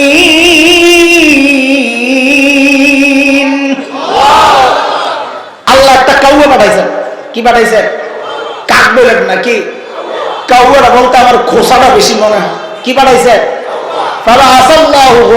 আল্লাহ একটা কাউয়া পাঠাইছেন। ওই খুব মনোযোগ লাগবে আমার কথা বোঝার জন্য। কাউয়া পাঠাইছেন কেন? ইয়াবহাসু ফিল আরদ, কাউয়া এসে মাটি খুঁজছে। লিউরিয়াহু কাইফা ইওয়ারি সাওআতা আখি, যেন দেখা বাইরে কেমনে দাফন করতে হয়। তো কাউয়া আরেক কাউয়ারে দাফন করে দেখাইছে লাশ এমনি দাফন করতে হয়। এটা দেখা কাবিল কয়, হায় খোদা, ইয়া ওয়াইলাতা আ'আজাস্তু আন আকুনা মিসলা হাযাল গুরাব, হায় রে কাউয়ার এলেমও আমার নাই, কাউয়া আমার উস্তাদ হয়ে গেল। কে হয়ে গেল? আমার উস্তাদ। আরে কথা কর। মাটি দেওয়া কাবিল রে কে শিখাইলো? উস্তাদ কে? আরে উস্তাদ কে? বুঝছেন এটা? নবী আদম তখন জমিনে। সময়ের সবচেয়ে বড় আলেম হচ্ছেন নবীরা। সময়ের সবচেয়ে বড় আলেম কে? কে? নবীরা। আল্লাহ তাআলা চাইলেই তো পারতেন নবীর কাছে ওহী পাঠাইতে, ও আমার নবী আদম, আপনার এক ছেলে আরেক ছেলেকে মাইরা লাশ দাফন করতে পারতেছে না, আপনি যাই একটু শিখায়া দেন। আল্লাহ তা করেন নাই। কেন? শিক্ষক হিসাবে নবীকে পাওয়ার জন্য কপাল লাগে। ওরে কাবিল, তোর ওই কপাল নাই, কপাল করা তোর জন্য আল্লাহ কাউয়ার উস্তাদ বানাইছে। আরে আলেমের জানাজা নিজের বাবার লাশ সঙ্গে রেখা আলেম জানাজা পড়বে, এর জন্য কপাল লাগে। শিক্ষক আলেম হবে, হক্কানি পীর নিজের পীর হবে, আলেম মুরব্বী হবে, আলেম ইমামতি করবে, আলেম জানাজা পড়বে, এর জন্য কপাল লাগে। তোর মতন পোড়া কপাল যে কাকায়া চাঁদাবাজি করো, তোদের কপালে আলেমের জানাজা নয়, আলেমের জানাজা।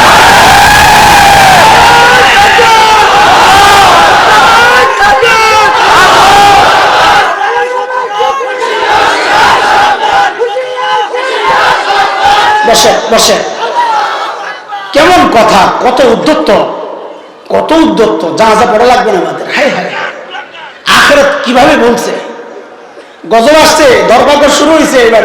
জানেন কিনা জানি না আমি, গজব শুরু হয়ে গেছে আলহামদুলিল্লাহ। আগুনে হাত দিলে আগুন পড়বে, এটা কোনো অবাক হওয়ার কিছু না।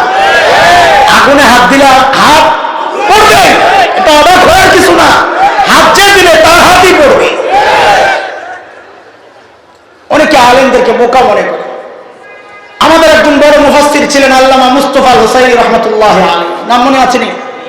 বড় বুজুর্গ, বড় আলেম, বড় মুফাসসির ছিলেন। আমাদের মতো তো ভুংবাং ছিল না, দেখতে তো একেবারে সাদাসিধা। ওই কুমিল্লা হাইওয়ের পাশে রাত্রে মাহফিল শেষে এক রেস্টুরেন্টে বসতেন খাইতে। এই হেডলাইন কি, এই কিসার হেডলাইন হলো আলেম ব্যাকল হয় না। পরে আবার মনে করেন বাজার তো করেন, কিন্তু কই কই দোকানে যান বুঝি তো না, আসি তো বাজারে। হেডলাইনটা দিয়ে দিলাম যে কাঁচা বাজারে আছে। মুস্তাফা হুসাইনি রাহমাতুল্লাহ আলাইহি রাতে বসে বসে খাচ্ছেন। তো খাবার শেষ, এখন চেটে চেটে সুন্নত তরিকায় খাচ্ছেন। একটা হাড্ডি ছিল, বসে বসে চাবাইতেছে। পাশের টেবিলে এক ভদ্রলোক বসে বসে চা খায়। কি খায়? দুনিয়ায় এমন কিছু মানুষ আছে, দাড়িওয়ালা টুপিওয়ালা দেখলেই চুলকানি শুরু হয়। ওই বেটা ওই ক্যাটাগরির। যেই দেখছে হুজুর বসে বসে হাড্ডি চাবায়, সুবর্ণ সুযোগ মনে করে হুজুর একটু কান্দাই, চায়ের কাপটা হাতি নিয়ে হুজুরের টেবিলের সামনে দাঁড়ায় বলে, এক্সকিউজ মি। হুজুর ইয়েস বলেন। বলে, হুজুর আপনাদের এলাকায় কুকুরে কি খায়?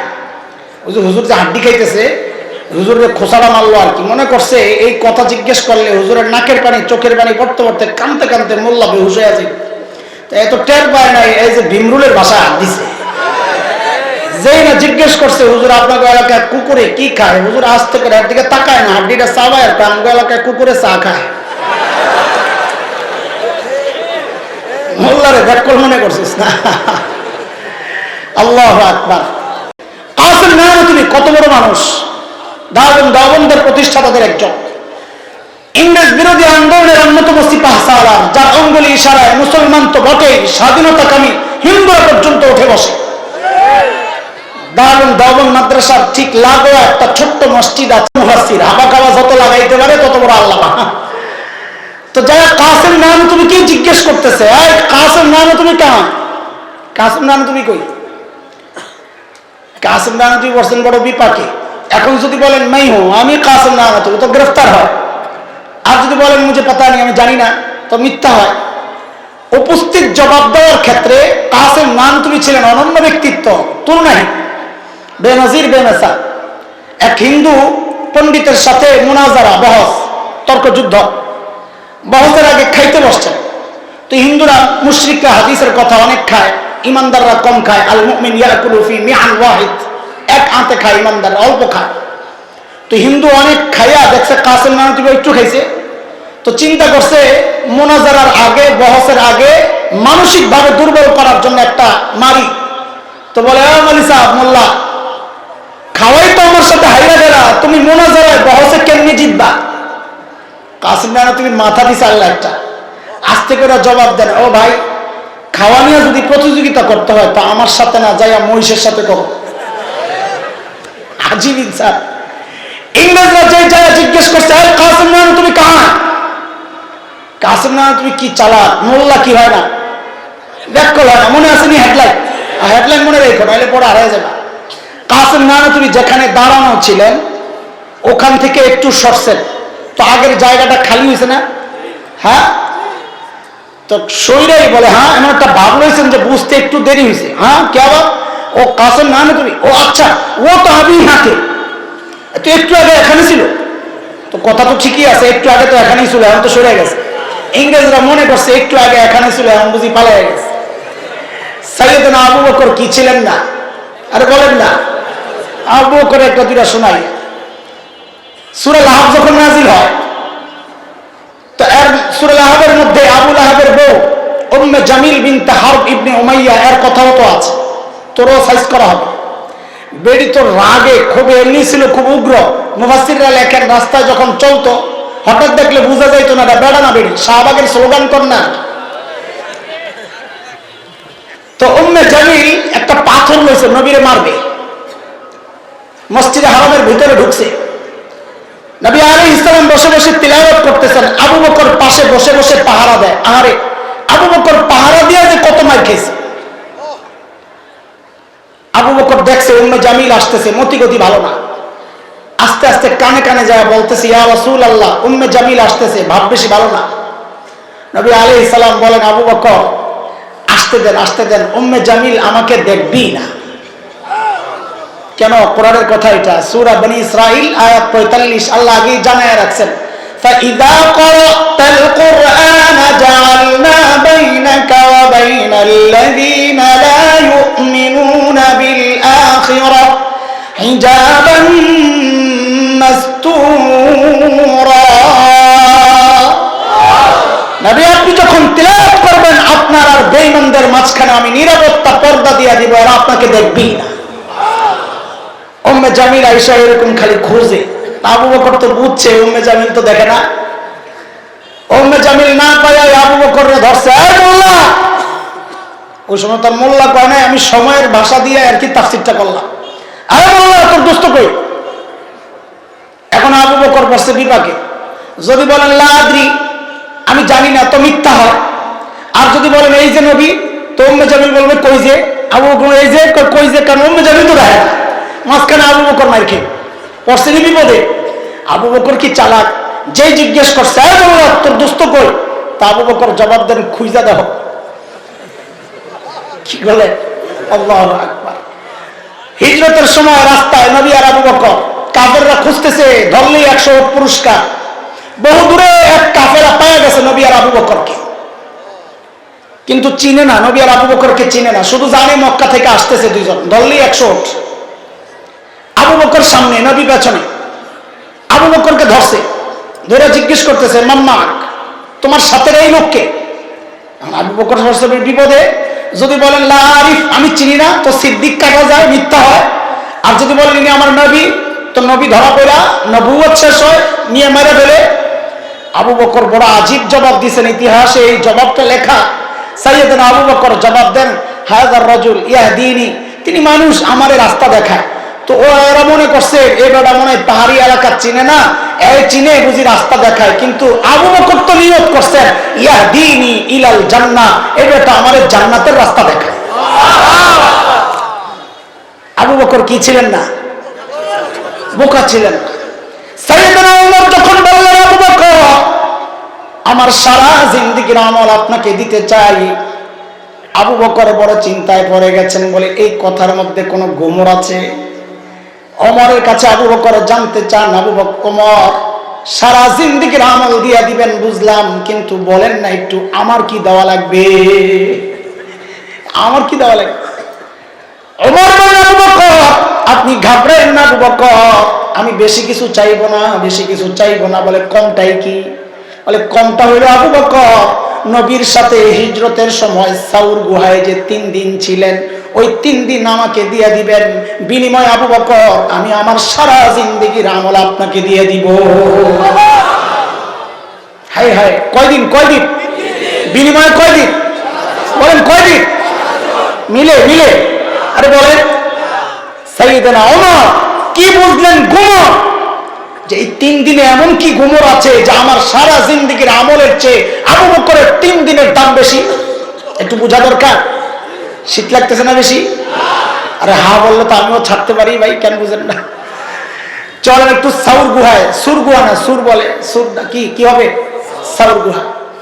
চলেন একটু যাই, গুহার ভিতরে বুঝে আসি যে ভিতরে কি গুমর ছিল, যার কারণে ওমর সারা জিন্দেগীর আমল দিতে চাইছে। কি ছিল গুমর, যা বুঝলেন ওমর? আচ্ছা, গুহায় ঢুকার আগে চলেন গুহার মুখটারে একটু বন্ধ করি। আপনারা তো কত ওয়াজ শুনছেন, আজকে ওয়াজের পরীক্ষা হবে। বলেন তো গুহার মুখের মধ্যে কে কে বাসা বানাইছিল? মাকড়সা, কবুতর। কোনাবাড়ি ওলামা পরিষদের পক্ষ থেকে সঠিক উত্তরদাতাকে পুরস্কার দেওয়া হবে। বলেন কবুতরে ডিম পারছে কয়টা? একটাও না, এটা বানজা কবুতর। আর আছে মতামত? দুইটা। দুইটা। ও একজনে দাঁড়ায় কইছে কয়টা? দুইটা। আর আসেনি কোনো মতামত? একটা, দুইটা। সঠিক উত্তরটা দুইটা। আর একটু বাড়ায় কর না, এই জায়গায় বাসা বানাইছে কি জাত কি খারাপ জাতের কবুতর ছিল? তো দুইটা বারে কেমন 3 দিনে? 3টা। এই তো বাড়তেছে মাশাআল্লাহ, সাহস করে কয়েন না। 6টা। মাশাআল্লাহ মাশাআল্লাহ। রাখেন রাখেন রাখেন, বুঝছি, যা বুঝার বুঝাইয়া গেছে। আমার কোন কোন আশিকের রাসূল মনে মনে চিন্তা করতেছে এটা ওয়াহাবি মৌলবী কোত্থেকে আইছে, নবীর সাথে একটা সংশ্লিষ্ট গল্প নিয়ে তামাশা করতেছে। হ্যাঁ ভাই, আমি তামাশাই করতেছি। কেন? কারণ মুহাদ্দিসরা বলেছেন কবুতরের গল্পটা পুরাই জাল, বানোয়াট, মিথ্যা কথা। কবুতরই নাই, আমরা ডিম গন্ধে গন্ধে শেষ। আপনাদের দোষ না, দোষ আমাদের। এই দোষ আমাদের, আপনাদের দোষ না। আমরাই তো আপনাদের শোনাইছি মজমা জমায়া রাখার জন্য। হ্যাঁ, মুহাদ্দিসরা এটাও বলেছেন মাকড়সার জালের ব্যাপারটা কেউ কেউ বলেছেন এটা মিথ্যা, কিন্তু অনেকেই বলেছেন না মিথ্যা না, তবে দুর্বল, দাঈফ। মর্যাদা বর্ণনার ক্ষেত্রে, ঘটনা বর্ণনার ক্ষেত্রে দুর্বল বর্ণনা আনা যায়। এই জন্য আমি মাকড়সার জালকে নিয়ে সামনে কিছু কথা বলবো, যেন আবার এসকাল না হয় যে আপনিও দুর্বল কইতেছেন। জায়েজ। আচ্ছা, এইবার আমাকে জবাব দেন, গুহার ভেতরে নবী আর আবু বকর, বুঝেন, বুঝার জিনিস এটা কি? কিসের জিনিস না? মনে আছে না? গুহার ভেতরে নবী আর আবু বকর, আল্লাহ যদি চাইতেন গুহার মুখটাকে পাথর দিয়ে আটকাইয়া গুহার ভেতরটাকে জান্নাতের টুকরা বানাইতে পারতেন কি পারতেন? আল্লাহ তা করেছেন না, করে মাকড়সার জাল দিয়ে নিরাপত্তা দিলেন। কেন? মাকড়সার জাল অনেক শক্তিশালী, কাফেররা ছিন্ন করে ভেতরে ঢুকতে পারবে না এমন। না হালকা? কত হালকা? মাকড়সার নামে যে সূরা আনকাবুত, ওই সূরা মাকড়সার জাল সম্পর্কে মালিক কি বলেছেন? ওয়া ইন্না আহওয়ানাল বুয়ুতি লাবাইতুল আনকাবুত।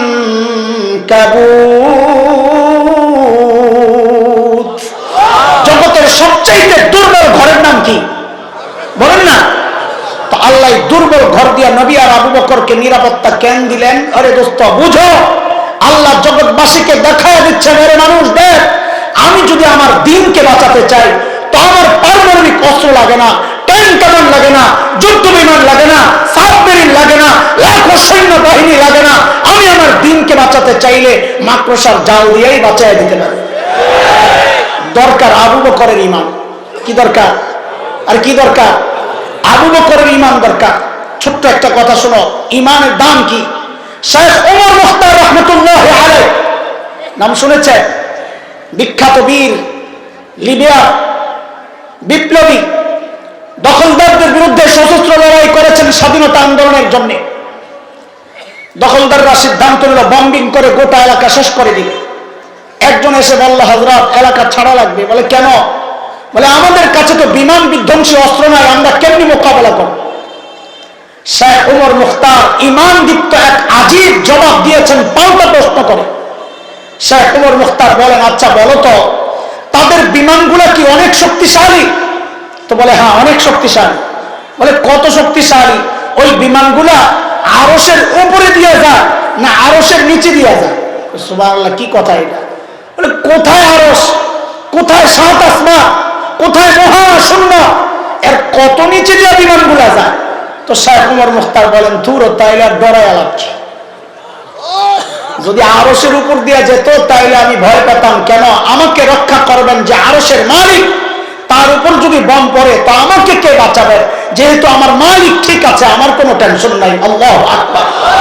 আরে ভাই, তিনি মূলত সূরা তাওবা শেষ আয়াতের তরজমা শুনাইছেন, যে আয়াতের মাধ্যমে আল্লাহ সুবহানাহু ওয়া তাআলা প্রিয় হাবিব সাল্লাল্লাহু আলাইহি ওয়াসাল্লামকে সান্ত্বনা দিয়েছেন এই কথা বলে, ফাইন তাওয়াল্লাউ ফাকুল হাসবিয়াল্লাহ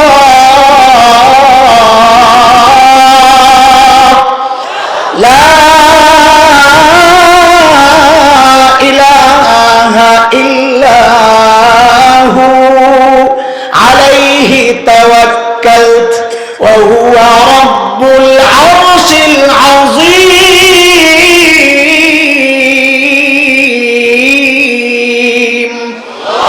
নবী আপনি জানিয়ে দেন, জগৎবাসী যদি আপনাকে পিঠ দেখায়, অসহযোগিতা করে, আপনি বলে দেন দরকার নাই, আমার জন্য আরশে আজিমের মালিকই যথেষ্ট। হাসবুনাল্লাহ হাসবি আল্লাহ, আল্লাহই যথেষ্ট, তিনি আরশে আজিমের মালিক। এর ভাই শোনো, কান দিয়া শোনো, মনোযোগ দিয়া। দ্বীনি ব্যাপারে যদি আলেমদের সহযোগিতা না করো, দরকার নাই। তুমি তোমার দল নিয়ে পড়ে থাকো, তুমি তোমার নেতা নিয়ে পড়ে থাকো, মনে রেখো সুন্নাতুল্লাহিল্লাতী ক্বাদ খালাত মিন ক্বাবলু ওয়া লান তাজিদা লিসুন্নাতিল্লাহি তাবদীলা। সূরা আহজাব আয়াত 62। মালিক বলেছেন, আমার সিস্টেম আগে যা ছিল এখনো তাই। শুনে রাখো, নমরুদের মালিক ছিল না, নমরুদ ধ্বংস হয়েছে। ফিরআউনের মালিক ছিল না, ফিরআউন ধ্বংস হয়েছে। ইব্রাহিম আলাইহিস সালামের মালিক ছিল, ইব্রাহিম আলাইহিস সালাম জিতে গেছেন। মুসা আলাইহিস সালামের মালিক ছিল, মুসা আলাইহিস সালাম জিতে গেছেন। বিলাল হাবশীদের মালিক ছিল, বিলাল হাবশীরা জিতে গেছেন। সিস্টেম পাল্টাই নাই, আজও সেই মালিক আছেন, মালিকের ভান্ডারও আছে। যাদের মালিক আরশে আজিমের রব, তাদের পরাজয় নাই।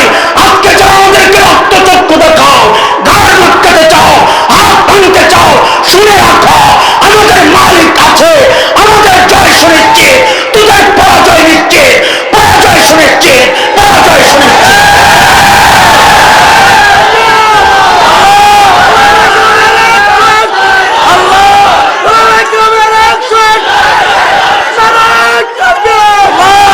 আজকে আমাদের মধ্যে এমন দেখা যায়, আমেরিকা একটা ধমক দিলে মুখ ফ্যাকাশে হয়ে যায়, ভারত একটা ধমক দিলে মুখ ফ্যাকাশে হয়ে যায়, চোখ উল্টায়া যায়। আর আমাদেরকে কতজন নসিহত করে, একটু রয়া শুয়া, একটু রয়া শুয়া হিকমতের সাথে। বাংলাদেশে তো হিকমত দুই রকমের। কয় রকম? একটা বাংলা হিকমত, একটা আরবি হিকমত। বাংলা হিকমত হলো পিঠ বাঁচানোর জন্য সত্যকে গোপন করে তালে তালে তাল মিলাও, এটা হলো বাংলা হিকমত। আর কোরআনের যে হিকমত, ইউতিল হিকমাতা মান ইয়াশা ওয়া মান ইউতাল হিকমাতা ফাকাদ উতিয়া খায়রান কাসীরা ওয়া মা ইয়াযাক্কারু ইল্লা উলুল আলবাব। কোরআনের হিকমত হচ্ছে যখন যা দরকার তা প্রয়োগ করা। যদি অ্যান্টিবায়োটিক দরকার হয় অ্যান্টিবায়োটিক প্রয়োগ করা, যদি সিরাপ প্রয়োগ দরকার হয় সিরাপ প্রয়োগ করা, যদি ইনজেকশন প্রয়োগ করা দরকার হয় ইনজেকশন প্রয়োগ করা, যদি অপারেশন করা দরকার হয় অপারেশন করা, রোগী হলে অপারেশনের। আর তোমরা আমাদেরকে নসিহত করো সিরাপ খাওয়ানোর জন্য, কবরের ওয়াজ শোনানোর জন্য। কবরের ওয়াজ প্রয়োজনে কবরের ওয়াজ চলবে, জিহাদের আয়াত আসলে জিহাদের কথা চলবে, অপারেশন দরকার হইলে অপারেশনের কথা বলতে হবে। সত্যকে গোপন করা নিজের পেট বাঁচানোর জন্য খোদার কসম, এটা ইমানদারের লক্ষণ হতে পারে না, এটা মুনাফিকের লক্ষণ।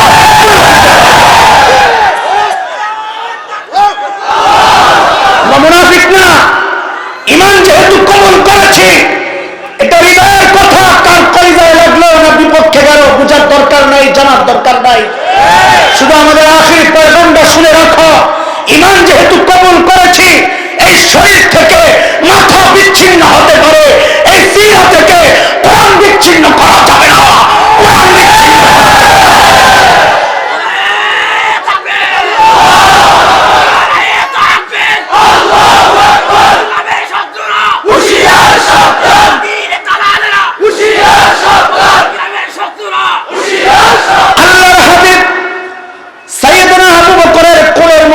মাথা রেখে আরাম করতেছিলেন, ঘুমাইতেছিলেন। ওই হেডলাইন মনে আসেনি, সাইয়েদনা ওমর কি বুঝলেন গুমর, হেডলাইন মনে আছে তো? সাইয়েদনা আবু বকরের কোলে মাথা, নবী ঘুমাইতেছেন। ঘুম থেকে উঠে দেখেন আবু বকরের চেহারার মধ্যে চিন্তার ছাপ। নবী জিজ্ঞেস করেন, আবু বকর এত পেরেশান কেন আপনি? হ্যাঁ, সাইয়েদনা আবু বকর জবাব দেন, ইয়া রাসূলুল্লাহ, ওই যে গুহার মুখের দিকে তাকায়া দেখেন, লাউ আন্না আহাদাহুম ইয়ানজুরু ইলা কাদামাইহি, তাদের যে কেউ একজন গুহার মুখের দিকে তাকানোর দরকার নাই, যদি নিজের পায়ের দিকেও তাকায় তাইলেও তো আমাদেরকে দেখে ফেলবে। নবী বলেন, আবু বকর কি ভেবেছেন আপনি? হ্যাঁ, এ আবু বকর কি ভেবেছেন আপনি? এই গুহার ভেতরে বুঝি খালি আমি আর আপনি, আর আমাদের সাথে বুঝি আর কেউ নাই? না আবু বকর, না না, আপনি চিন্তা করেন না, এই গুহার ভেতরে খালি আমি আর আপনি না, আমাদের সাথে কে আছে? কে আছে? নবীর এই সান্ত্বনার কথা আল্লাহর এত পছন্দ হয়েছে, আল্লাহ তাআলা কোরআনুল কারীমের সূরা আত-তাওবার একটা আয়াতের টুকরা বানায়া নাজিল করে দিয়েছেন। মালিক বলেন, ইযহুমা ফিল গার ইয ইয়াকুলু লিসাহিবিহি লা তাহজান ইন্নাল্লাহা মা'ানা। দুইজন যখন গুহায়, একজন যখন তার সাহাবীকে বললেন, উলামায়ে কেরাম খেয়াল করেন, পাবলিক এত চিকুন কথা তো বুঝবে না, তাও আমি সহজভাবে বলার চেষ্টা করতেছি। দুইজন যখন গুহায়, একজন যখন তার সাহাবীকে বললেন, মানে নবী যখন আবু বকরকে বললেন, আল্লাহ আবু বকরের নাম না নিয়ে বলতেছেন লিসাহিবিহি, মানে আবু বকর যে নবীর সাহাবী, এটা দুনিয়ার কেউ না মানলেও আল্লাহ কোরআনে স্বীকৃতি দিয়ে দিয়েছেন। কাজে আবু বকরের সাহাবিয়তকে কেউ অস্বীকার করলে ইমাম চলে যাবে। কি কি কাজে যে শিয়া আবু বকরকে গালি দেয় কাফির, কথা বল ঠিক কিনা? হযরত ওমরের গুমরে জায়গায় না, ওমরের গুমর পরে। এরপর নবী বললেন, আবু বকর আপনি ঘাবড়েন না, ইন্নাল্লাহা মা'ানা, আল্লাহ আমাদের সাথে আছেন, আল্লাহ আমাদের। ওমর কয় খাইছে রে। আবু বকর এই 3 দিন থাইকা মর্যাদা কই চলে গেল, ধরা ছোঁয়ার বাইরে। কেন? বলে আমার সারা জিন্দেগীর আমলের রেজাল্ট কি, নবী স্বীকৃতি কি দিয়েছেন, নবীর সাথে আমার সম্পর্কের লেভেলটা কি। নবী বলেছেন ওমর সম্পর্কে, লাউ কানা বাদি নাবিয়্যুন লাকানা উমর। উলামায়ে কেরাম হাদিস পড়ার ক্ষেত্রে অনেকের মুখ থেকে শুনছি ভুল পড়ে, লাউ কানা বাদি নাবিয়্যান পড়ে না, এটা কান আর ইসিম, বাদি জরফ মুকদ্দাম, খবর মুআখার। আপনারা বুঝেন না? লাউ কানা বাদি নাবিয়্যুন লাকানা উমর, আমার পরে যদি কেউ নবী হতো কে হতো? সবাই বলেন না। ওমর কয় খাইছে রে, সারা জিন্দেগি আমল কইরা পাইলাম কি? নবী বলে ওমর, আপনার সাথে আমার সম্পর্কের লেভেলটা হচ্ছে বাদিয়তের, আগে আর পরে। আমি আগে আর আপনি, বলেন বলেন, আমি আগে আর আপনি। ওমর বুঝে গেছেন কোমর, বলে নবীর সাথে আমার সম্পর্কের লেভেলটা বাদিয়তের, আগে আর পরে। নবী বলেছেন লাউ কানা বাদি নবিয়্যুন লাকানা ওমর, আমার পরে যদি কেউ নবী হতো ওমর হতো। মানে আমি আগে আর নবী, নবী আগে আর ওমর। আবু বকরের সাথে সম্পর্কের লেভেল কি? নবী বলেন আবু বকর আপনি ঘাবড়াইয়েন না, আপনার সাথে আমার সম্পর্ক এত নিবিড়, ওমরের মতো বাদিয়তের না, আগে আর পরে না, মাআনা মাআনা মাইয়াতের। আপনার সাথে আমার সম্পর্ক আগে আর পরে না, সাথে সাথে সাথে সাথে। মানে আমার পরে যদি কেউ নবী হতো ওমর হতো, আর আমার সাথে সাথে যদি কেউ নবী হতো তো কে হতো? আবু বকর। ওমর কয় আবু বকর আমার বাদিয়তের মুকুট লাগবে না, সারা জিন্দেগির আমল লয়া যান, ওই মাইয়তের মুকুটটা আমারে দিয়ে দেন। এই গোমর কি আবু বকর বুঝেন নাই? কথা বলেন, বুঝেন নাই? বুঝেন নাই? আবু বকর কি ছিলেন না? আবু বকর কি জবাব দিলেন? হায় রে, আজ থেকে 12-13 বছর আগে হাকিমুল ইসলাম কারি তৈয়ব রহমতুল্লাহ আলাইহির একটা কিতাবে আবু বকর এই জবাবটা যখন পড়ি, ওয়াল্লাহি আল্লাহ সাক্ষী, আমি সাথে সাথে কেঁদে ফেলছি। আরে কি মানুষ আবু বকর! আবু বকর কি জবাব দিলেন? আবু বকর জবাব দিচ্ছেন ওমর, আরে বলেন কি আপনি? একদম অবাক হয়ে, আরে বলেন কি আপনি? এই 3 দিন যদি আপনাকে দিয়ে দেয়, আরে হায় আবু বকর, ওমর, তো আমার আর জীবনে সাওয়ান থাকি কি? আমার সাওয়ান বুঝি তো এই 3 দিন, জীবনে তো আমি কিছু করতে পারি নাই রে ভাই। আবু বকর বলে জীবনে কিছু করতে পারে নাই, দেখছেন কারবার। আর আমি আপনি ভাবতেছি এত কিছু করছি, আল্লাহ জান্নাত মনে হয় কয়েকটা রেডি রাখছে, অথচ আবু বকর দ্বীনের জন্য, নবীর জন্য কি করেন নাই? হিজরতের রাতে নবী আলাইহিস সালাম দরজায় খালি টোকা মারছেন, সাথে সাথে দরজা খুলে গেছে। নবী অবাক হয়ে গেছেন, আবু বকর আপনি ঘুমান নাই? বলি ইয়া রাসূলুল্লাহ, 6 মাস আগে বলেছেন আবু বকর হিজরত করতে হইতে পারে, ওই দিন থেকে আজ পর্যন্ত এই পিঠকে বিছানার সাথে লাগাই নাই ইয়া রাসূলুল্লাহ। বলে তাহলে ঘুমান নাই? বলে ঘুমাইছি, এই দরজার সাথে দাঁড়ায়া দাঁড়ায়া দরজাটারে বালিশ বানায়া তারপর ঘুমাইছি।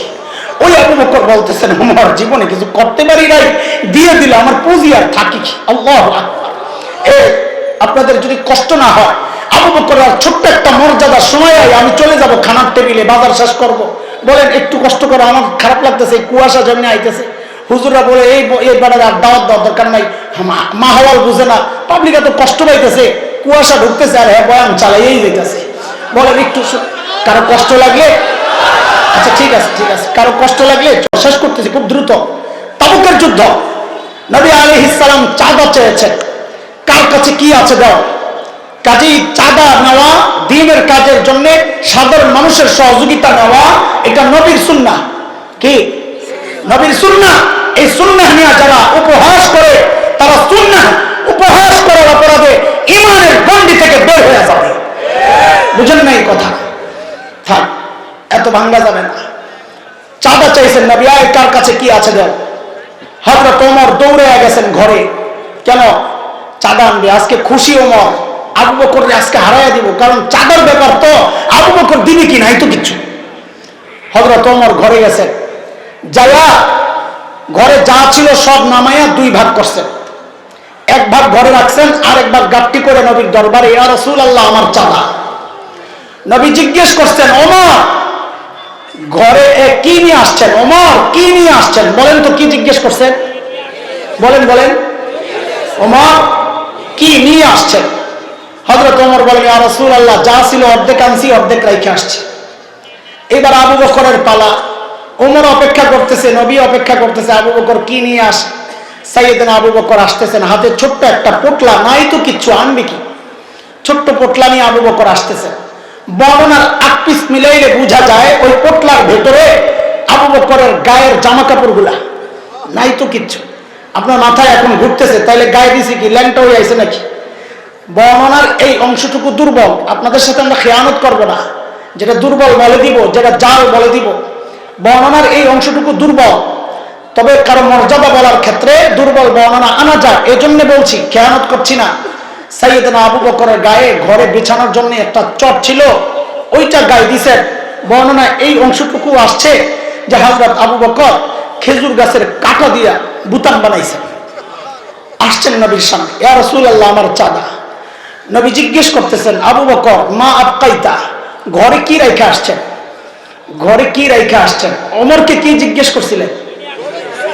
আবু বকরের বেলায় নবী প্রশ্ন ঘুরাইয়া দিচ্ছেন, আবু বকর ঘরে কি রাইখা আসছেন? ওমর মনে মনে কয়, গেলাম আজকেও হাইরা, আমি তো অর্ধেক রাইখা আসছি, এই বেটায় কিছু রাইখা আসছে বইলে মনে হয় না। আবু বকর কি জবাব দিলেন? আরে দোস্ত, আবু বকরের জবাব কি শুনবেন? আগে আবু বকরের ছোট্ট মেয়ে হযরত আসমা 8 বছর, তার জবাবটা তো শুনেন। নবী আর আবু বকর হিজরত করে মদিনার পথে, আবু বকর ঘরে টাকা পয়সা যা ছিল মুদ্রা সব প্যাকেট করে নিয়ে নিছে। আবু বকরের বাবা আবু কুহাফা রাদিয়াল্লাহু আনহু তখনও মুসলমান হন নাই, মক্কা বিজয়ের দিন মুসলমান হয়েছেন। তো আবু বকরের সাথে তার দূরত্ব, ঘরে আসে না। কিন্তু হিজরত করে আবু বকর চলে গেছে, এখন কলিজার মধ্যে জ্বলতেছে, কেন ঘরে নাতিপুতি না খায় মনে হয় মরতেছে, আখের দাদা তো টানতো আছে। তো এই জন্য ঘরে আসছে। আয়েশা আসমাকে ডাক দিয়া জিজ্ঞেস করতেছে, দাদু ভাই বাবা তো মনে হয় ঘরে কিছু রেখে যায় না, আম্মুকে জিজ্ঞেস করো কি লাগবে। হযরত আসমা জবাব দিচ্ছেন, দাদু ভাই আপনি টেনশন করেন না, আব্বা যাওয়ার সময় ঘরে যথেষ্ট পরিমাণ রেখে গেছেন। আবু কুহাফা চলে গেছে। কিছু দূর যায় আবু কুহাফার মাথায় ঢুকছে, কিরে আমার ছেলে আবু বকরকে আমি চিনি, এর যে লেভেলের পাগল, এ আবার ঘরে যথেষ্ট পরিমাণ রেখে যাবে, কথাটা কেমন কেমন লাগতেছে। হযরত আবু কুহাফা আবার আসছেন, এসে আসমাকে জিজ্ঞেস করতেছেন, দাদু ভাই একটু বলো না বাবা ঘরে কি রেখে গেছেন, একটু বলো না। হযরত আসমা জবাব দিচ্ছেন, দাদু ভাই আব্বা যাওয়ার সময় ঘরে আল্লাহ আর তার রাসূলকে রেখে গেছে। ছোট্ট বাচ্চা 8 বছর, ওই ছোট্ট বাচ্চা যদি এই জবাব দেয় তো বাবা আবু বকরের জবাব কি হতে পারে? সাইয়েদনা আবু বকর জবাব দিচ্ছেন, ইয়া রাসূলুল্লাহ ওই যে ঘরের বেড়াগুলো খেজুর পাতার বেড়া, ওগো আল্লাহর হাবিব আসার সময় বেড়াগুলারে থাপড়ায়া থাপড়ায়া আসছি। কেন? মাঝে মধ্যে সুই গেঁথে রাখতাম, যেন একটা সুই পর্যন্ত ঘরে থেকে না যায়, ওই সুইটা যেন আমার কোন মুজাহিদ ভাইয়ের কাজে আসে। ওগো আল্লাহর হাবিব আসার সময় ঘরে কেবল আল্লাহ আর তার রাসূলকে রেখে আসছি, আর কিছু রেখে আসি নাই। এর দোস্ত হযরত আবু বকরের মর্যাদা শোনাইতেছি, এর মধ্যে জিবরাইল আমিন হাজির।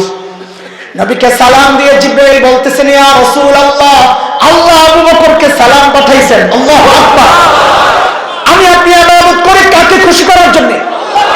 আল্লাহ জিজ্ঞেস করতেছেন আবু বকরের বেলা, ইয়া রাসূলুল্লাহ আল্লাহ জানতে চেয়েছেন, আল্লাহ তো আবু বকরের উপর রাজি, আল্লাহ তো আবু বকরের উপর রাজি, আল্লাহ জানতে চেয়েছেন আবু বকর আল্লাহর উপর রাজি কিনা। সাইয়েদনা আবু বকর হাউমাউ করে কান্না শুরু করছেন, ইয়া রাসূলুল্লাহ আমি আমার মালিকের উপর রাজি, ইয়া রাসূলুল্লাহ আমি আমার মালিকের। এত বড় মানুষ আবু বকর, ওই যে গভীর রাতে বুড়ির বাড়ির সামনে, মনে আছে কথা, ওমর যখন ধরলেন, এই আবু বকর আপনি আসছেন কেন? তো এত বড় মানুষ আবু বকর কি জবাব দিচ্ছেন? আবু বকর জবাব দিচ্ছেন, ওমর হ্যাঁ ভাইরে কাজগুলো আপনাদেরকে দিলেও পারি, কিন্তু ভাইরে আমি কি আমার আখিরাত কামাই করব না? আমি কি আমার আখিরাত কামাই? আবু বকরের বলে আখিরাত কামাই বাকি রয়েছে। আমি আপনি ভাবতেছি আমাদের আখিরাত কামাই হয়ে গেছে, কত কিছু করছি। এবার শেষ কথাগুলো একটু শুনেন। সাইয়েদনা ওমর কত বড় মানুষ। নবী বলেছেন ওমর ফিল জান্নাহ, ওমর জান্নাতি। নবী বলেছেন আমি আপনি হকের উপর চললে বলা হয় লোকটা হকপন্থী। নবী ওমর সম্পর্কে বলেছেন উল্টা, দারাল হাক্কু হাইসু দারা, ওমর যেদিকে যায় হক তার পেছনে পেছনে যায়। ওমর এত বড় মানুষ, নবী জান্নাতে ওমরের বাড়িটা দেখে আসছেন, দুনিয়ায় এসে নবী উচ্ছ্বাস প্রকাশ করছেন, আরে ওমরের বাড়িটা এত সুন্দর, আমার মন চাইছিল একটু ভেতরে ঢুকি, না জানি ভেতরটা কত সুন্দর। কিন্তু ওমরের গায়রত, আত্মমর্যাদা বোধ আমি জানি, প্রেস্টিজ জানি, অনুমতি ছাড়া ঢুকলে যদি ওমর মাইন্ড করে, কারো ঘরে তো অনুমতি ছাড়া ঢুকা নিষেধ। কোরআনের কথা সূরা নূর, ইয়া আইয়ুহাল্লাযীনা আমানু লা তাদখুলু বুয়ুতান গায়রা বুয়ুতিকুম হাত্তা তাস্তানিসু ওয়া তুসাল্লিমু আলা আহলিহা। আমি ঢুকি নাই, সাইয়েদনা ওমর হাউমাউ করে কান্না শুরু করছেন, আবিকা জিরতু ইয়া রাসূলুল্লাহ, আপনার সাথে আমার এত মর্যাদা বোধ, একটু ঢুকলেন না কেন আপনি? এত বড় মানুষ ওমর, আখিরাতের ফিকির মাথায় কিভাবে ঢুকছে? নামাজে দাঁড়াইছেন হযরত ওমর, নামাজে দাঁড়াইছেন, হায় আয়াত চলে আসছে, তিলাওয়াত করতেছেন, ওয়াকিফুহুম ইন্নাহুম মাসউলুন। কিয়ামতের মাঠে আল্লাহ বলবেন কিছু মানুষের ক্ষেত্রে, ওয়াকিফুহুম, এগোরে আটকাও, এগোরে আটকাও, এদেরকে ধরো, ইন্নাহুম মাসউলুন, এদেরকে জিজ্ঞাসাবাদ করা হবে। হযরত ওমর এই আয়াত পড়তেছেন, ওয়াকিফুহুম ইন্নাহুম মাসউলুন, এই আয়াত পড়তেছেন আর কাঁদতেছেন, আয়াত পড়তেছেন কাঁদতেছেন। রিওয়ায়াত আসছে হযরত ওমরের কান্নার আওয়াজ এত উঁচা হয়ে গেছে যে পেছনের কাতার থেকে পর্যন্ত সাহাবীরা হযরত ওমরের কান্নার আওয়াজ পেয়ে গেছে। আখিরাতের ফিকির, আবু লুলু মাজুসির ছেলে বিষাক্ত খঞ্জর দিয়া হযরত ওমরের পেটের মধ্যে যখন চালায় ফজরের নামাজের সময়, নারী বুড়ি বের হয়ে গেছে, হযরত ওমর বেহুশ হয়ে গেছে। মসজিদের নববীর ফ্লোরে শোয়া দেওয়া হয়েছে হযরত ওমরকে, একজনের কোলে মাথা হযরত ওমরের, একটু হুশ ফিরছে, নামাজের খবর নিছেন, দ্বীনের ব্যাপারে ওমর কত সিরিয়াস ছিলেন। ওই অবস্থায় রক্তাক্ত নারী বুড়ি বের হয়ে গেছে, দরজার দিকে তাকায় দেখেন এক যুবকের কাপড় টাকনুর নিচে, ওই অবস্থায় ডাক দিছেন, এই কাপড় টাকনুর উপরে ওঠা। আল্লাহু আকবার। অর্ধ জাহান প্রায় যিনি শাসন করেছেন, জান্নাতের সুসংবাদ পাওয়া ওমর হুশ ফিরার সাথে সাথে এই মাথাটাকে নিয়ে মসজিদে নববীর ফ্লোরে রাখছেন। ফ্লোরটা কি ছিল? পাকা, টাইলস করা, মোজাইক করা, কি ছিল বলেন না? মাটি। হযরত ওমর আয় হায় নিজের মাথাটাকে নিয়ে জমিনের উপর রাখছেন, রাইখা এই গালগুলাকে মাটির সাথে ঘষতেছেন আর কাঁদতেছেন, ঘষতেছেন আর কাঁদতেছেন আর বলতেছেন, ওয়াইলুন লাকা ইয়া উমর, ওয়াইলুন লাকা ইয়া উমর, ইন লাম ইয়াগফির লাকা রাব্বুক। ওমর, তোমার রব যদি তোমাকে ক্ষমা না করে, ওমর তোমার জন্য ভয়ঙ্কর বিপদ কিন্তু অপেক্ষা করতেছে। সাইয়েদনা আবু বকর এত বড় মানুষ, এত লম্বা কথা শোনাইলাম। এই আবু বকর আখিরাতের ভয় আর ফিকির কিভাবে ঢুকছে মাথায়। হযরত আবু বকর দূরে নির্জনে চলে যেতেন, একা একা, একা একা দূরে যায় চিৎকার করে করে কাঁদতেন আর নিজেকে ধিক্কার দিয়া দিয়া বলতেন, ইবনে আবি কুহাফা, এ আবু কুহাফার বেটা, তুই মানুষ কেন হইলি রে? আরে তুই মানুষ কেন হইলি? এখন আল্লাহর সামনে তুই কেমনে দাঁড়াবি? হিসাব কেমনে দিবি? সাইয়েদনা আবু বকর গাছের দিকে তাকায়া তাকায়া কাঁদতেন আর বলতেন, ইয়া লাইতানি কুনতু ওয়াকা মিনাশ শাজারা, তোটা অতকাল আর আমি মানুষ না হইয়া যদি গাছের পাতা হইতাম তো জীবজন্তু চালায় চালায় আমার খায়া ফেলতো, আমি শেষ হয়ে যাইতাম, আল্লাহর আদালতে আমাকে আর দাঁড়াইতে হইতো না। এখন আমি তার কি জবাব দিব? আরে ভাই আমার, এইরকম আখিরাতের ফিকির তো করা দরকার ছিল আমার মতো জালিমের, আমার মতো জালিমের। তারা তো জান্নাতের সুসংবাদ পাওয়া মানুষ, অথচ আমাদের কারো চেহারার দিকে তাকাইলে মনে হয় না এই মানুষটার আখিরাতের ভয় আছে, মৃত্যুর ভয় আছে, কবরের ভয় আছে। কেন রে ভাই? আমাকে তোমাকে কে গ্যারান্টি দিল যে আমার মৃত্যু যন্ত্রণা হবে না? আমার মুখের তো গ্যারান্টি পাওয়া মানুষ, আমাকে তোমাকে কে গ্যারান্টি দিল যে আমাদের কবরের আযাব হবে না? কে গ্যারান্টি দিল বলো? আরে আমার তো গ্যারান্টি পাওয়া মানুষ,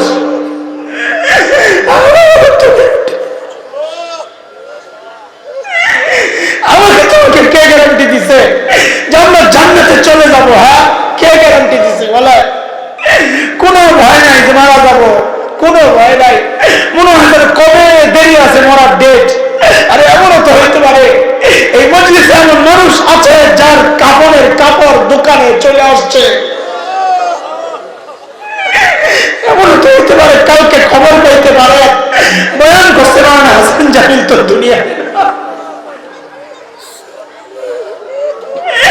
চুল পাইকা সাদা হয়ে গেছে, গুনাহ ছাড়তে পারি না, দাড়ি পাইকা সাদা হয়ে গেছে, গুনাহ ছাড়তে পারি না। অথচ মালিক পাইকা পাইকা বলতেছেন, আলাম ইয়ানিল লাযিনা আমানু আন তাখশা কুলুবুহুম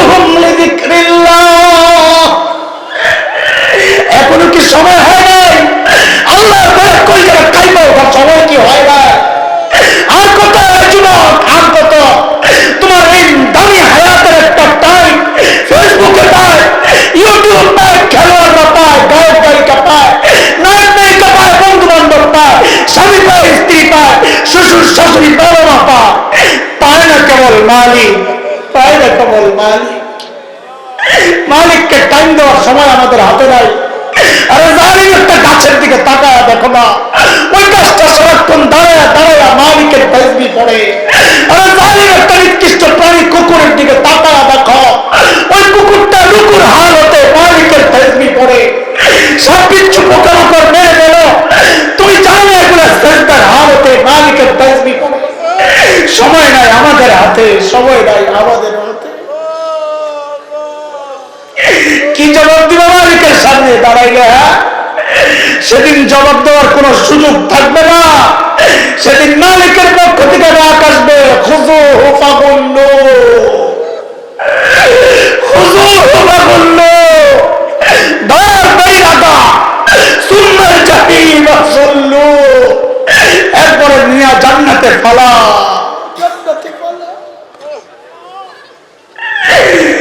এখন থেকে চিন্তা করেন মালিকের সামনে কি জবাব দিবে। এই মুহূর্তে যদি আমাকে বলা হয় তোকে আনতে চাই, আমি তো বলবো মালিক আমি প্রস্তুত না, আমার নাই কিচ্ছু, নাই কিচ্ছু। কার কি আছে নিজেকে জিজ্ঞেস করেন, কার কি আছে নিজেকে জিজ্ঞেস করেন। এই মুহূর্তে দাঁড়াইলে কি জবাব দিবে?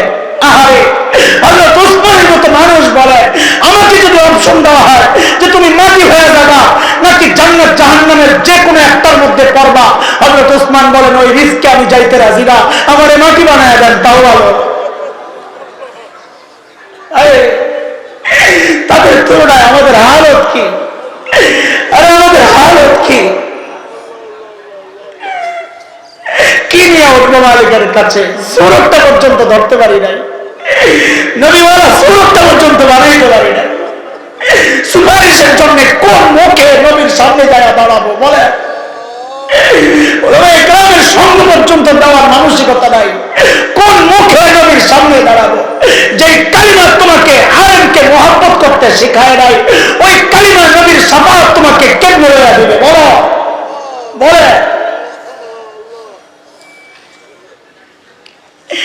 ওই জন্য মালিক বড় মায়া করে ডেকে ডেকে বলতেছেন, ইয়া আইয়ুহাল্লাযীনা আমানুত্তাকুল্লাহ ওয়াল তানজুর নাফসুম মা কদ্দামাত লিগাদিন ওয়াত্তাকুল্লাহ। প্রত্যেকটা মানুষের উচিত তার আখিরাত নিয়ে চিন্তা করা, যে হ্যাঁ আমি আমার মালিকের সামনে কি পেশ করব, কি পেশ করব। আল্লাহ তাআলা আমাদেরকে আখিরাতের জন্য সাহাবায়ে কেরামের নমুনায় আদলে আখিরাতের জন্য প্রস্তুতি গ্রহণের তৌফিক দান করেন। আমিন আমিন।